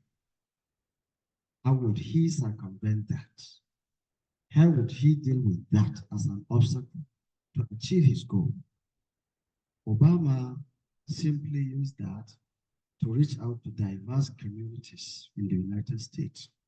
You have the Caucasians, you have the Hispanics, you have the blacks and so on. So he used that as a rider to reach out to them. Obama was raised by a single mother. And this is by default. a defect. He was raised by a single mother. He used that during the campaign to prove that. Despite that, at some point, he was smoking so many things. Obama, just go and read his books. He dreams from my father, the audacity of hope and so on. He was smoking and drinking so many things. At some point, he was basically a wayward. He used that to prove that he was raised by a single mother, but despite that, he could rise up and become a barrister that he was or that he is during the campaign. So he was confessing at some point that this is who I am. In fact, you can find this in the books he wrote himself. Obama's mother, died of cancer. His grandmother also died of cancer. In fact, she died a day before his election as a president in the year 2008. A day to his election, she died of cancer. His grandmother, his mother died first, and then his grandmother died a day to his election. So he used that as an opportunity. Ordinarily, that should have set him back. A day to his election as a president. So he quickly turned that into something positive. You remember Obamacare. So he used that as basis to prove that healthcare is his #1 priority when he becomes president. And it's a promise he made to Americans. And when he got there, he reeled out and precipitated what they then call Obamacare. He used that as the campaign point. Obama has this outsider status in black and so on, So he used that as basis for writing that book, The Audacity of Hope. It's the central point in that book. And he used that throughout the campaign, period. So what am I trying to say? We should not allow our dark past, so to say, our negative past, our history to prevent us from realizing our full potentials. So many have done that in the past. You can also do that. I know there is no time. I also have a personal anecdote. I remember at some point, I was in the hospital with my wife. She put to bed through cesarean section. And at the same time, the baby was in ICU. At the same time, my father was in the same hospital. Yes. And I had interview to attend to. So at some point, I just wrote an email to them that I'm actually declining. I wouldn't be there for some personal reasons. But then I had already told my mother that I would be going to take interview in Lagos, so. When that time came, she reminded me, what are you doing? I remember you told me that you'd be going to Lagos for an interview. What are you still doing in Zaria? I said, okay, that's just, I'm no longer going. What happened? I told her. She quickly went and whispered to my father, he's not going. Come and hear him. He's saying because you are down, his baby, his wife, he has already sent an email. It is no longer. He called me saying, why? Because are you going to stop us from dying? You're staying behind. Is it going to stop us, oh God, from taking our lives? He was, the way he was going in and out. I just said, okay, it had already happened. But then as God would have it, 2 days after that discussion, I received a phone call with +1 something. And it's from US. I received a phone call that, sorry, we regret to note that you not make it, blah, blah, blah. What happened? I just told her what I could then. Immediately she made an offer that if you can make it, we can arrange for a flight for you to attend the interview in Lagos tomorrow. Only if you can make it. Just give us a word that you'll be there. I quickly said yes. God would have it. I went to that interview. Only 9 of us that year made it, and we were there in the United States of America. That's my first time attending a conference and what is called a fellowship, MIT-ETT. It was, let me brag a bit, at the Massachusetts Institute of Technology. And I made it. So what am I trying to say? Don't allow challenges. There, I know I was trying to combine morality and the pursuit of my goals. The point here is, as you are pursuing your goal, also make sure you also give attention to morality. Morality, morality, morality. It's not just about achieving certain goals. Also be mindful of certain ethics and principles. I don't want to talk, I'm a teacher. I want to talk about. Yes. So once again, thank you very much for the opportunity. After the function, I will take my leave.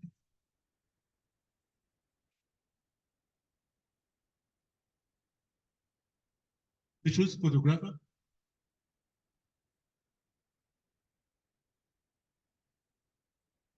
Oh. To invite Professor Johnson Abba, you will come and please receive this on behalf of Professor.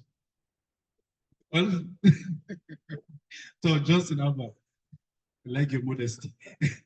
Please come here, you will receive this award on behalf of Professor Tuku. I'd like to invite our chief organizer and the director of the center. A round of applause for Professor Igwe. Congratulations once again. I know how dogged you have been, how you've been on our necks to arrive here. That is 10 for 10, 10 for 10, 10 for 10. And you made it. Congratulations again. Congratulations to all our recipients.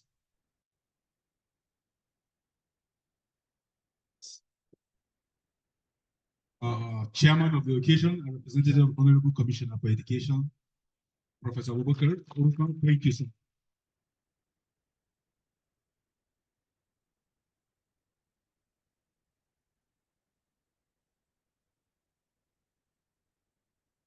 Before we continue, we would like to take a few goodwill messages. Our able guests are representatives of the various ministries here.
Abdurrahman,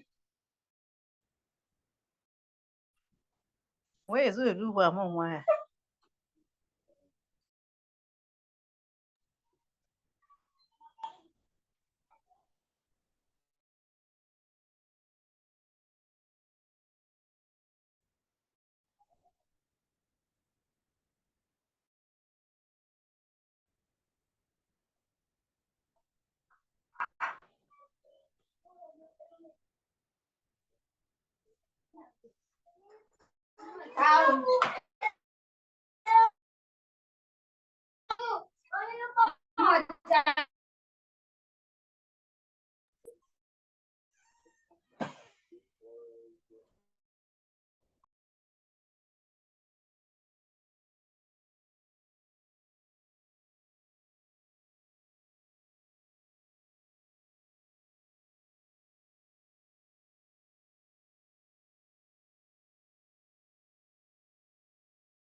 water da data.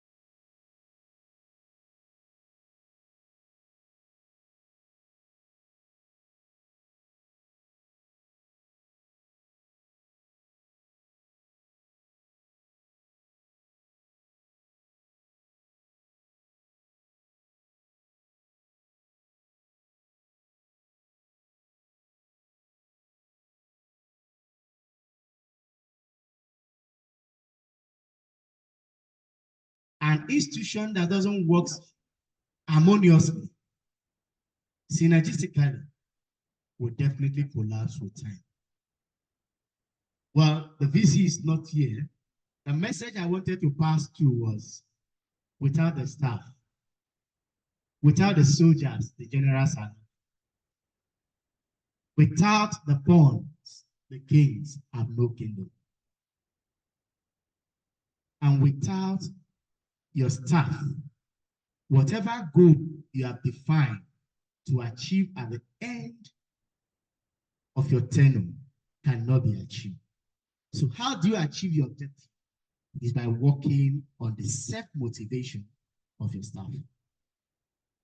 If your staff is motivated, then the outcome, irrespective of how small it looks like, will have a ripple effect.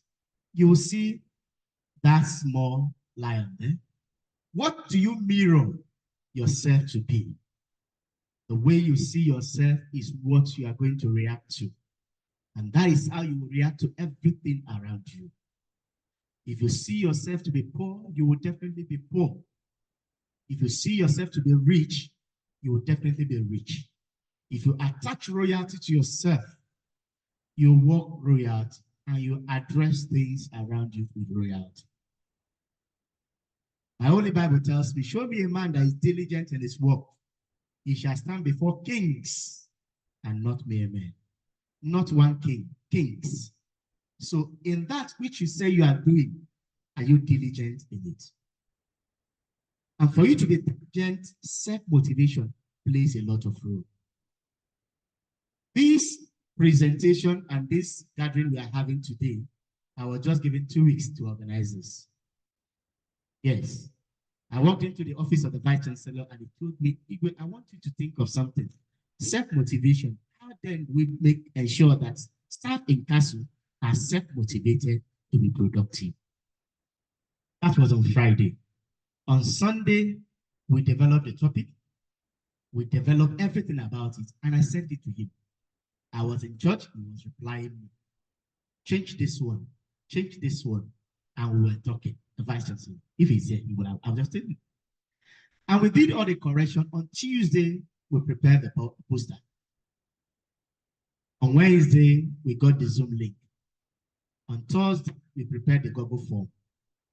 On Friday, everywhere we have sent it out. Today is Tuesday and you are here. Please clap for us. This can only be achievable if we have self-motivation. Because I believe if we have a workforce that is self-motivated, productivity becomes something that we can write to. If you are a minister, if you are a commissioner, and your ministry is not functioning, you can't do all the job by yourself. You need your staff. And your staff are your foot soldiers. And if they are creative, self-motivated, productive, growth become inevitable. And so we said it is the catalyst that propels individuals to overcome obstacles, persevere in the face of challenges, and strive for excellence. So if you think big, you become big. But if you think small, you become small. I had the opportunity of meeting one of my staff in NAPDA who told me, I asked him, do you have any money with you? And he said he doesn't have money. And I asked him, my friend, why don't you have money? It's because he told me his father was poor. That is why he's poor. And I asked, your father was poor. That is why you think you are poor. And therefore, you do not have money. It's mindset. What you will be tomorrow, there is no future anywhere. The future is in your hands. There is no tomorrow. The tomorrow starts now. If you tell yourself, I can do it, then the future comes to be. What you choose not to do will always be there waiting for you. And I want to ask you one question. That was the reflection I was actually having before this topic came up. As a professor, what next? Nothing. In the academics.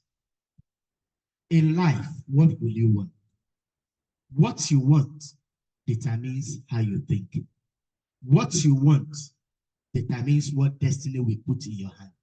What you want will determine how well you interact with people. What you want will determine the cycle you keep around you. Why? Show me your friend, and I will tell you whom you are. So self-motivation, when an individual is self-motivated, they are more likely to be productive, innovative, and committed to achieving their goals. And success is never any day an accidental issue. You intentionally work success. That's the truth. Success doesn't come accidentally. You have to intentionally work out your success. So self-motivation is the internal drive that leads us to take action towards a goal. It keeps us moving forward even when we don't want to move forward. Why do we need self-motivation in workplace? My topic is achieving workplace excellence, institutional excellence. We say only employees who are effectively self-motivated can do the extra mile and provide discretional effort. If you are not self-motivated, if they give you an assignment, you will keep it aside. You will have procrastination. If you are not self-motivated, nothing positive comes out of you. And let me tell you one thing, if I'm privileged to be vice chancellor, I will sack some staff. Yes. And woe betide you that you are the staff I will sack. As a principal officer, I can't enter your office and I will see you playing cha-cha. ET coin in the office at work hour. In a growing situation, you don't see a staff using your own time. My time is my money. Most civil servants can't work in private sector. That's the truth. Because they've chosen to come at the end of the year, at the end of the month. So they just fold their legs and wait for the money. So those kind of people, if they are not in government functions, government offices, they cannot be productive. So if employees can take pride in their work, have little autonomy or little connection to their company goals, their ability to stay motivated at work will suffer. So importance of self-motivation in 21st century. Aside from productivity and improving customers' experience, self-motivation is great for keeping overload and loyalty high. How loyal are the staff that are working for you? Sometimes I normally ask, please, can we reassess ourselves and tell us the truth? You are a vice chancellor after 4 months or 6 months, 100 days in office. The PRO is doing a good job. I must compliment him because he blows trumpet. The next question you should ask yourself, ask your staff that are working for you to assess you and tell you what you have done right or what you have done wrong. That is how to assess yourself. And it should be blank. Nobody should write their name. As a lecturer, I thought I was being compassionate until I took the self-assessment from during NUC accreditation and gave it to students. Assess staff in my department, write their name, and tell us what you feel about the staff. Do you know the outcome? A student, when I was reading through, a student told me that when I enter the class, I will allow them to come in and becoming too generous. Yes, it's actually the truth. And some will say that I don't consider given extra time during practical. And some said, once I say something, I want to stand by it. I should be diplomatic. Well, diplomacy doesn't work in something like this. We need results. And we cannot procrastinate. So self-motivation is vital. Research has shown that people who are constantly self-motivated can be more successful in life and dare to achieve their dreams. That dream that you have set for yourself is achievable if you can develop self-motivation. You know what? I have attended a lot of seminars where I was called to present this same topic, and I was paid a huge sum of money. Today we are giving it free, and we are giving you certificate free. Please clap for us. If you want to clap, clap well. So what are the challenges that you can face as an institution if you are not self-motivated? You will understand that rapid changes will always be in institution. CASU is competing with other universities. If you don't compete, you will lose out of it. And how do we assess how we compete is our product. Our product is our ambassador. Our product sells us outside. So if we are competing, we must try as much as possible to be at the peak. Also, we must always understand that educational system is uncertain. There's uncertainty in it. It can change. Now we are moving towards e-learning. If you don't move as a staff to understand the premise of e-learning, you'll be out of it. You'll be outdated. And that is why we tell staff, learn to move. Also educate yourself.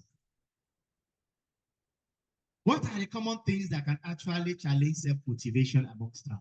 One, lack of recognition. As a principal officer or as the vice chancellor or as the minister or as the commissioner, please recognize every effort of staff under you. Yes, whatever the input is, recognize it. When a staff have done well, tell him or her in public you have done well, not in private. Be proud to tell your staff you are doing well. I am happy with you. Thank you. Gratitude is very important. And ingratitude is closer to being a witchcraft. So as a director or as a principal officer, if you are not grateful to that cleaner that cleans your office, the day the cleaner will not be there, you actually understand the importance of that cleaner. So appreciate them. Repetitive and non-challenging tasks can quickly drain motivation. Don't be monotonous. Don't do one thing all the time. Poor work culture. Those are the basic things that can affect self-motivation in staff. So if there is poor work culture, a toxic environment, yes, you are in a place and everything looks so toxic. Staff are seeing themselves as, I don't belong here. I want to leave. With time, you will lose your best. And what will happen? The remaining people that think they can do it won't be able to do it well. Your staff is your strength. Your staff is your resources. Your staff is the institution. As the head, you will come and go. The staff will still be there. Please create an everlasting memory in them so that you'll be ever remembered. Do not set unrealistic goals. Make sure that you set realistic goals that are achievable. So the roles of self-motivation in overcoming this challenge: maintain focus. At the beginning of this administration, focus was actually set. Until date, they are being followed. And that is why the principal officers will tell you that we've set a goal, it must be achieved. As a staff, please key in. Effective time management. Yes, I have planned from the beginning that we'll start by 10, even though if the VC is not here, the commissioner is not here, Once I am here and another person is here and you are here, we start. Time management is the only that could sell us the business. Those who work with African time live in Africa and suffer the dynamics of Africa. So those who work with their time report success and have productivity. So work with time. Overcoming setback without the need for constant external validation or supervision. Encourage personal development. Yes, this is very important. Among your staff, encourage them to grow. If you are my staff and you don't want to grow, the first thing I ask is, where will you be in the next 5 years? If I cannot assess where you will be, there is no need for you to be around me. That's the truth. Because those around you affect how well you think, how well you act, and how well you reason.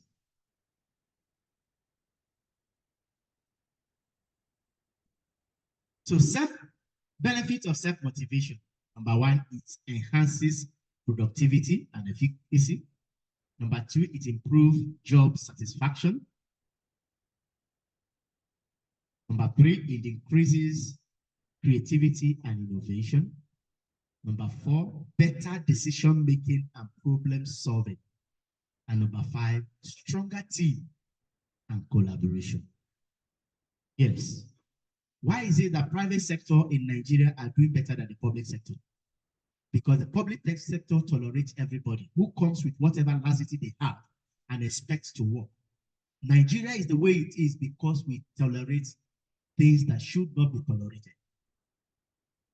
If you are given an assignment, some people will click onto their religion, some will click onto their ethnicity, some will click onto their local thoughts, and then at the end of the day, there are people sides and we play the game blames. So, if success is the ultimate goal, key drivers of self-motivation is clear purpose and vision. You must have a clear purpose and vision of what you want to be. As a student, what will I be in the next 10 years when I graduate? Yes. As a staff, you are working. You have gotten to the peak. Most staff, as you have been employed, I want to become a professor. That's the university. In the civil service, I want to be a director of PAMSEC, right? But the danger about the civil service is that you have to wait until that director leaves before you become a director. Am I correct? And if that is the case, if the director is very young, he will start from deputy director or assistant director. Then deputy director, another 4 years. Then director. So you are a new staff and you are a young staff and you want to become a director. What's your fate in that place? Think twice and act fast because time waits for nobody. Recognition and feedback, opportunity for growth and development. Search for places that actually recognize opportunities for growth and development. That is the truth. If you work under me and you observe that you do not have opportunity to grow, please I advise you leave. If you work with me and you can't see development after a few times, please leave. Time waits for nobody.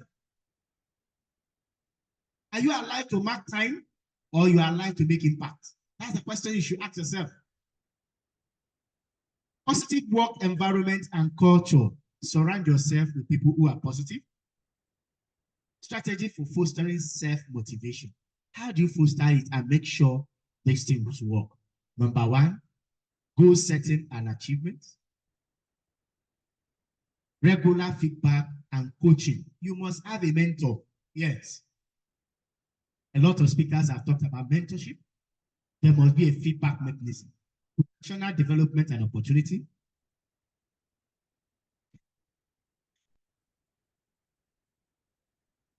Open communication and transparency. So for institutional growth, improve performance and productivity, enhance innovation and competitiveness, better employee retention and recruitment. Is very important. Very important. If you see a staff under you that is doing well, please recommend the staff for employment if you can. Do your own part. Stronger reputation and brands. Increase adaptability and resilience. So how do you overcome challenges? Change management, adaptation. If you appoint somebody and it's not effective, sack him. Heaven will not fall. Conflict resolution and negotiation. In every society, there will always be conflict. There should also be a resolution synergy. Encourage diversity, equity, and inclusion. Very important. And technological disruption and innovation. So what are the best practices that are expected? Leadership, buy-in, and modeling. Search for the good things and encourage it. Employees' engagement and participation. I learned this actually during when I was in IITA. Fridays in IITA in Nigeria here in Ibadan, staffs come out to play football. The DG might just decide, okay, let's do pepper soup for everybody. Eat and go. There is no amount of saving any money that you want to save as the Director General. If your staff, you don't impact them, you are wasting your time. That's the truth. What will they remember you for? And what added value will you be remembered for if you are gone? Continuous learning and development. Yes. Wherever, whatever stage you are, continue to learn. I must tell you today that I'm a student. Yes. I'm a student. I'm a student of MSc in Public Health. And I'm doing my job and I'm still learning. You, what are you doing? Every time. See, when opportunity prepares itself and result comes, preparation turns into what? Success. So when you prepare yourself for successes and the opportunity presents itself, the result is always success. And ensure feedback and evaluation mechanism. Celebrate success and learn from failure. This is vital. How do you celebrate success? It's a question you should ask yourself. Some people don't celebrate their birthday. And some fathers don't even remember the birthdays of their wife or their children. This is one thing you must learn. Celebrate every opportunity you have. In conclusion, self-motivation is a critical tool for institutional development. Institution must create an environment that fosters self-motivation. Staff empowerment and encouragement are key for overcoming 21st century challenges. So I would like to recommend that we conduct regular employee engagement survey, develop and implement self-motivation strategy, provide opportunity for growth and development, and recognize and reward outstanding performance. Yes. Do not recognize and award people who are not adding value just because you want to do high service. In most institutions in Nigeria, what we do is high service. So how long can we grow? How are we going to be doing this and ensure that we are growing? High service is killing a lot of our institutions. Policies are made, but they are twisted just because of individuals. Recognize and reward outstanding performance and foster positive and inclusive work culture. Thank you, and God bless you.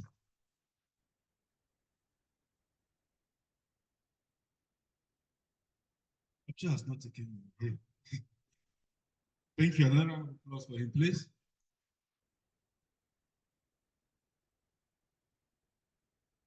Thank you, Professor Igwe.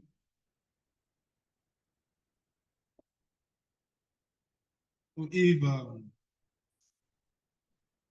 Malam Jimo Haruna here with us, please. Supposed to present us with an overview of CEBBIDOH. You here? Okay, you're welcome. CEBBIDOH, for those who don't know, CEBBIDOH is up there. Center for Biosecurity, Biosafety, Infectious Disease, and One.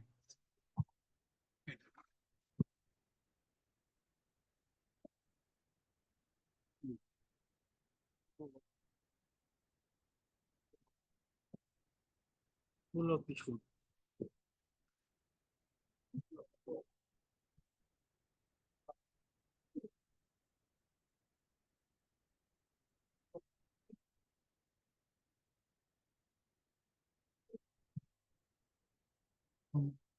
Distinguished guests present, please allow me to stand on existing protocols.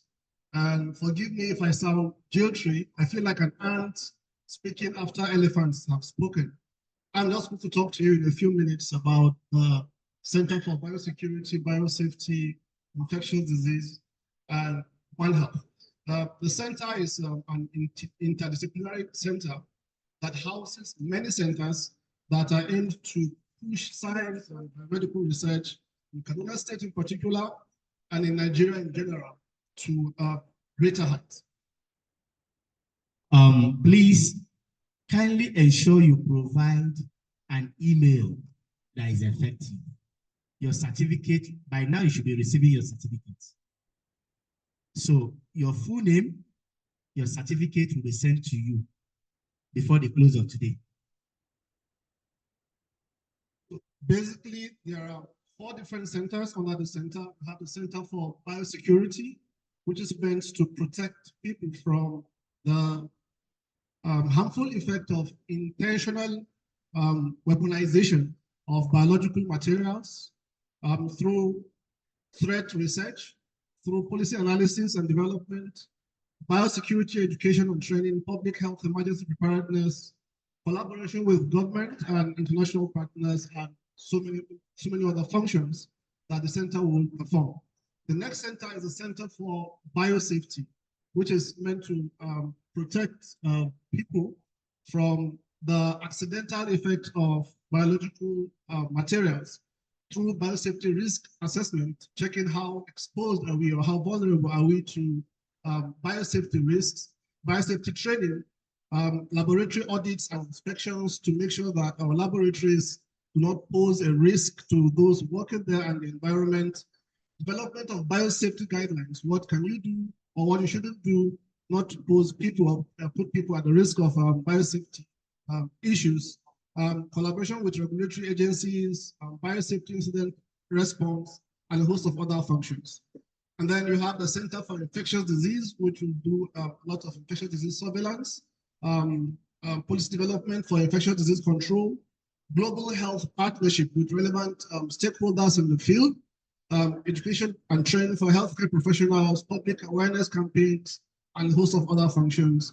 And then the big one is the Center for One Health, which it's like a collaboration between different disciplines, disciplines like veterinary medicine, environmental sciences, as well as medicine itself, because One Health is about the interplay between the environment, humans, and animals, and how this shape emerging and emerging diseases and other factors. So this center would champion research to drive innovation and impact, as well as education and training to build next generation of health leaders. Under this, you'll have certificate programs for professionals, workshops and conferences and mentorship programs, and then to also develop policies to shape a healthier future as it regards to One Health, and also community engagement, building trust and partnerships, to also develop diagnostic tools. We remember during the COVID-19, we were running a health center to find tools to diagnose COVID. So the center will champion such research to develop diagnostic tools for surveillance and incidents of infectious diseases, as the case would be. And then there'll also be global partnerships, which is interfacing with relevant stakeholders in the drive for One Health. So as you can see, it's a robust institution. And even though some of the things that have been mentioned may look futuristic, but I'm sure that with the right support, it has the potential to pilot science and human life in Kaduna State in particular and Nigeria as a whole to the sky and beyond. Thank you.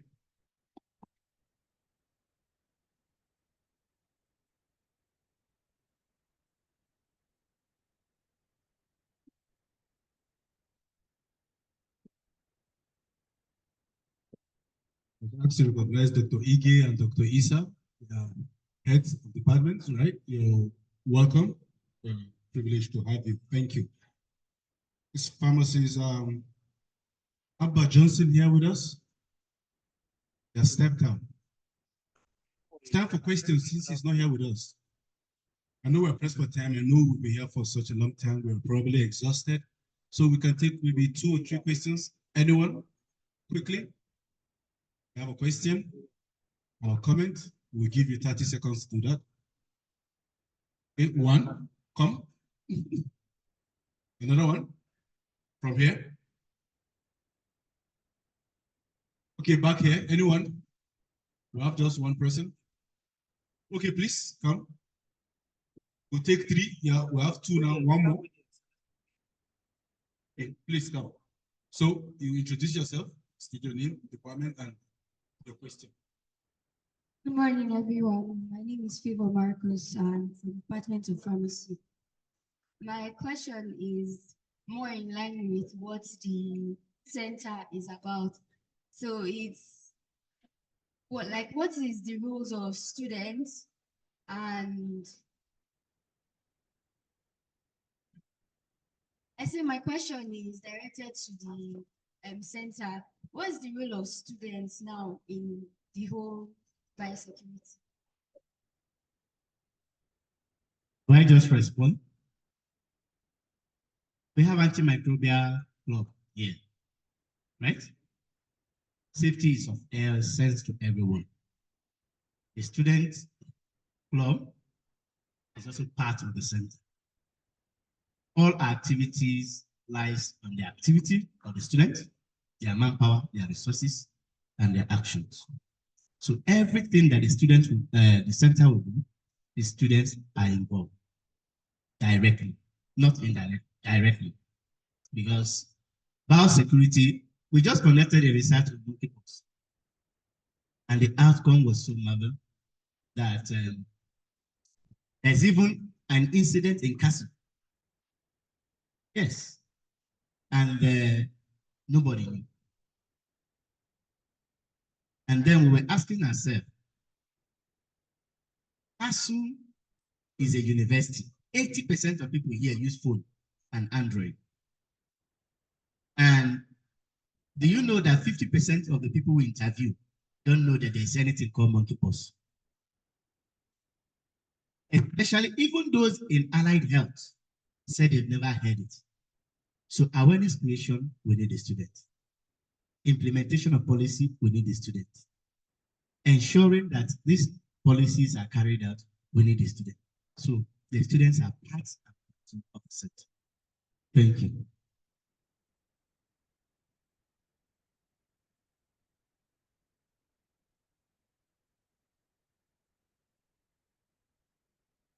Student from 500 level.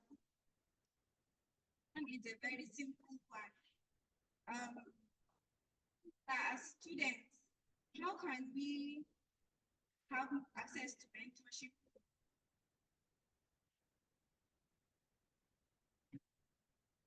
We have a lot of professors here. Mentorship, to the glory of God, I am a fellow of the International Student Mentorship in UK. And we have students all over Africa that we mentor in science, innovation, and in biosecurity. So any student that wants mentorship, please give us your detail. We will assign a mentor to you. There will always be a mentor-mentee relationship. You are free anytime to send a mail, ask questions in this field. If you need scholarship, if you need recommendation, if you need interaction, if you need somebody to speak on any program students want to area, let us know. We have banks of resources that we can easily call and they will answer us. Please clap for us.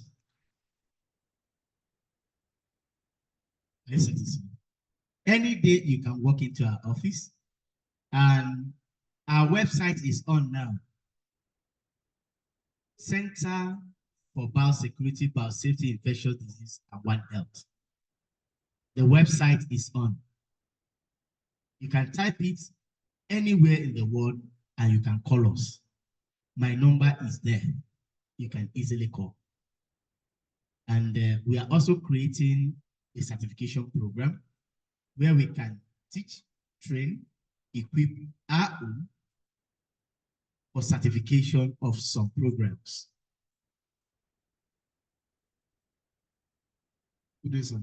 And my name is Isaac Ocheche. I'm Faculty of Pharmaceutical Science. So I want to ask a question.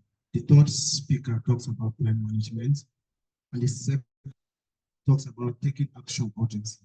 So my question goes like this. Now, imagine yourself being a leader in an organization now, and you have a task to fulfill within a certain period. 3 tasks. First, the first task is urgent but not important.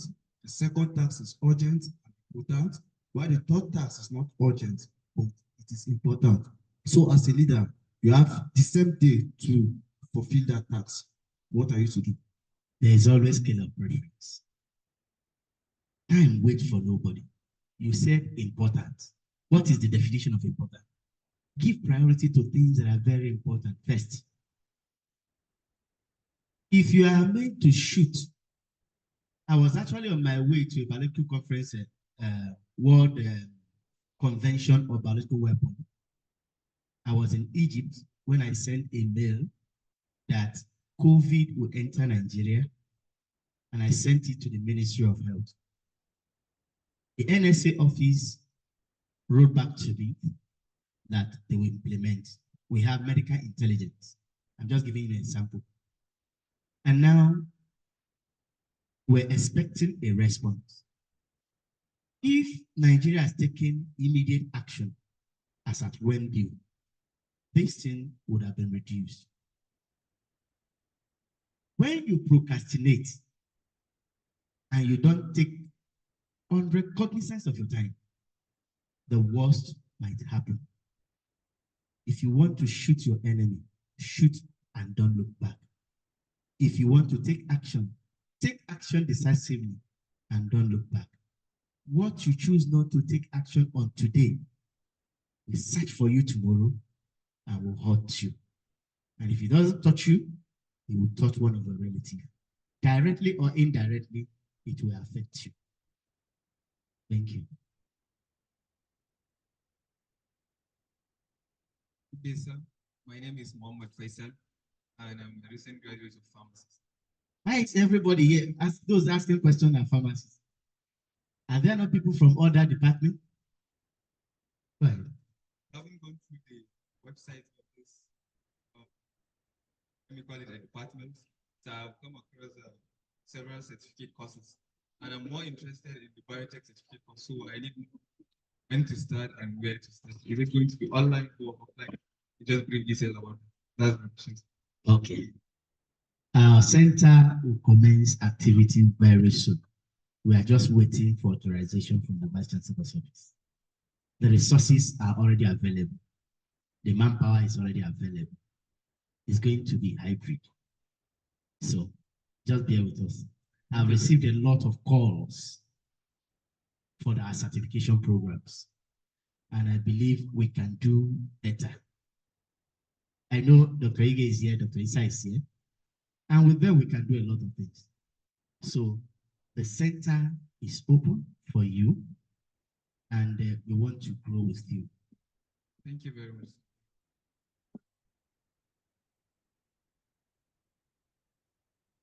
Thank you all for your patience. I would like to invite the Director for Research and Development, Professor Ben Chinto, for the vote of thanks. But before then, yes, I would like to recognize the presence of the Dean, Faculty of Media and Communication Studies, Professor Ayodele Joseph from Russia with Love, Thank you.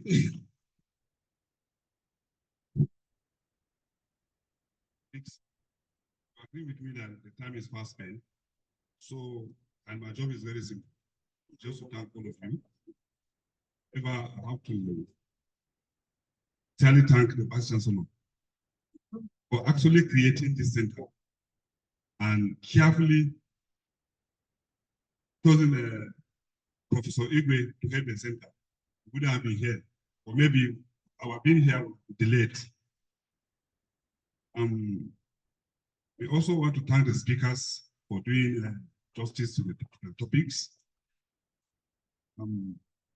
Representative of commissioners and other chief executives. We thank you all. Thank you all colleagues, and to our students.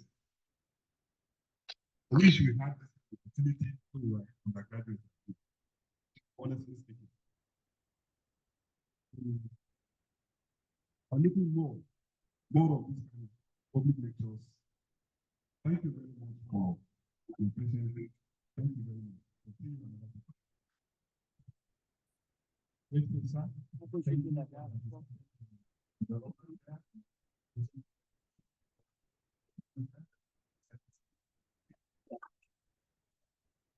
Amen.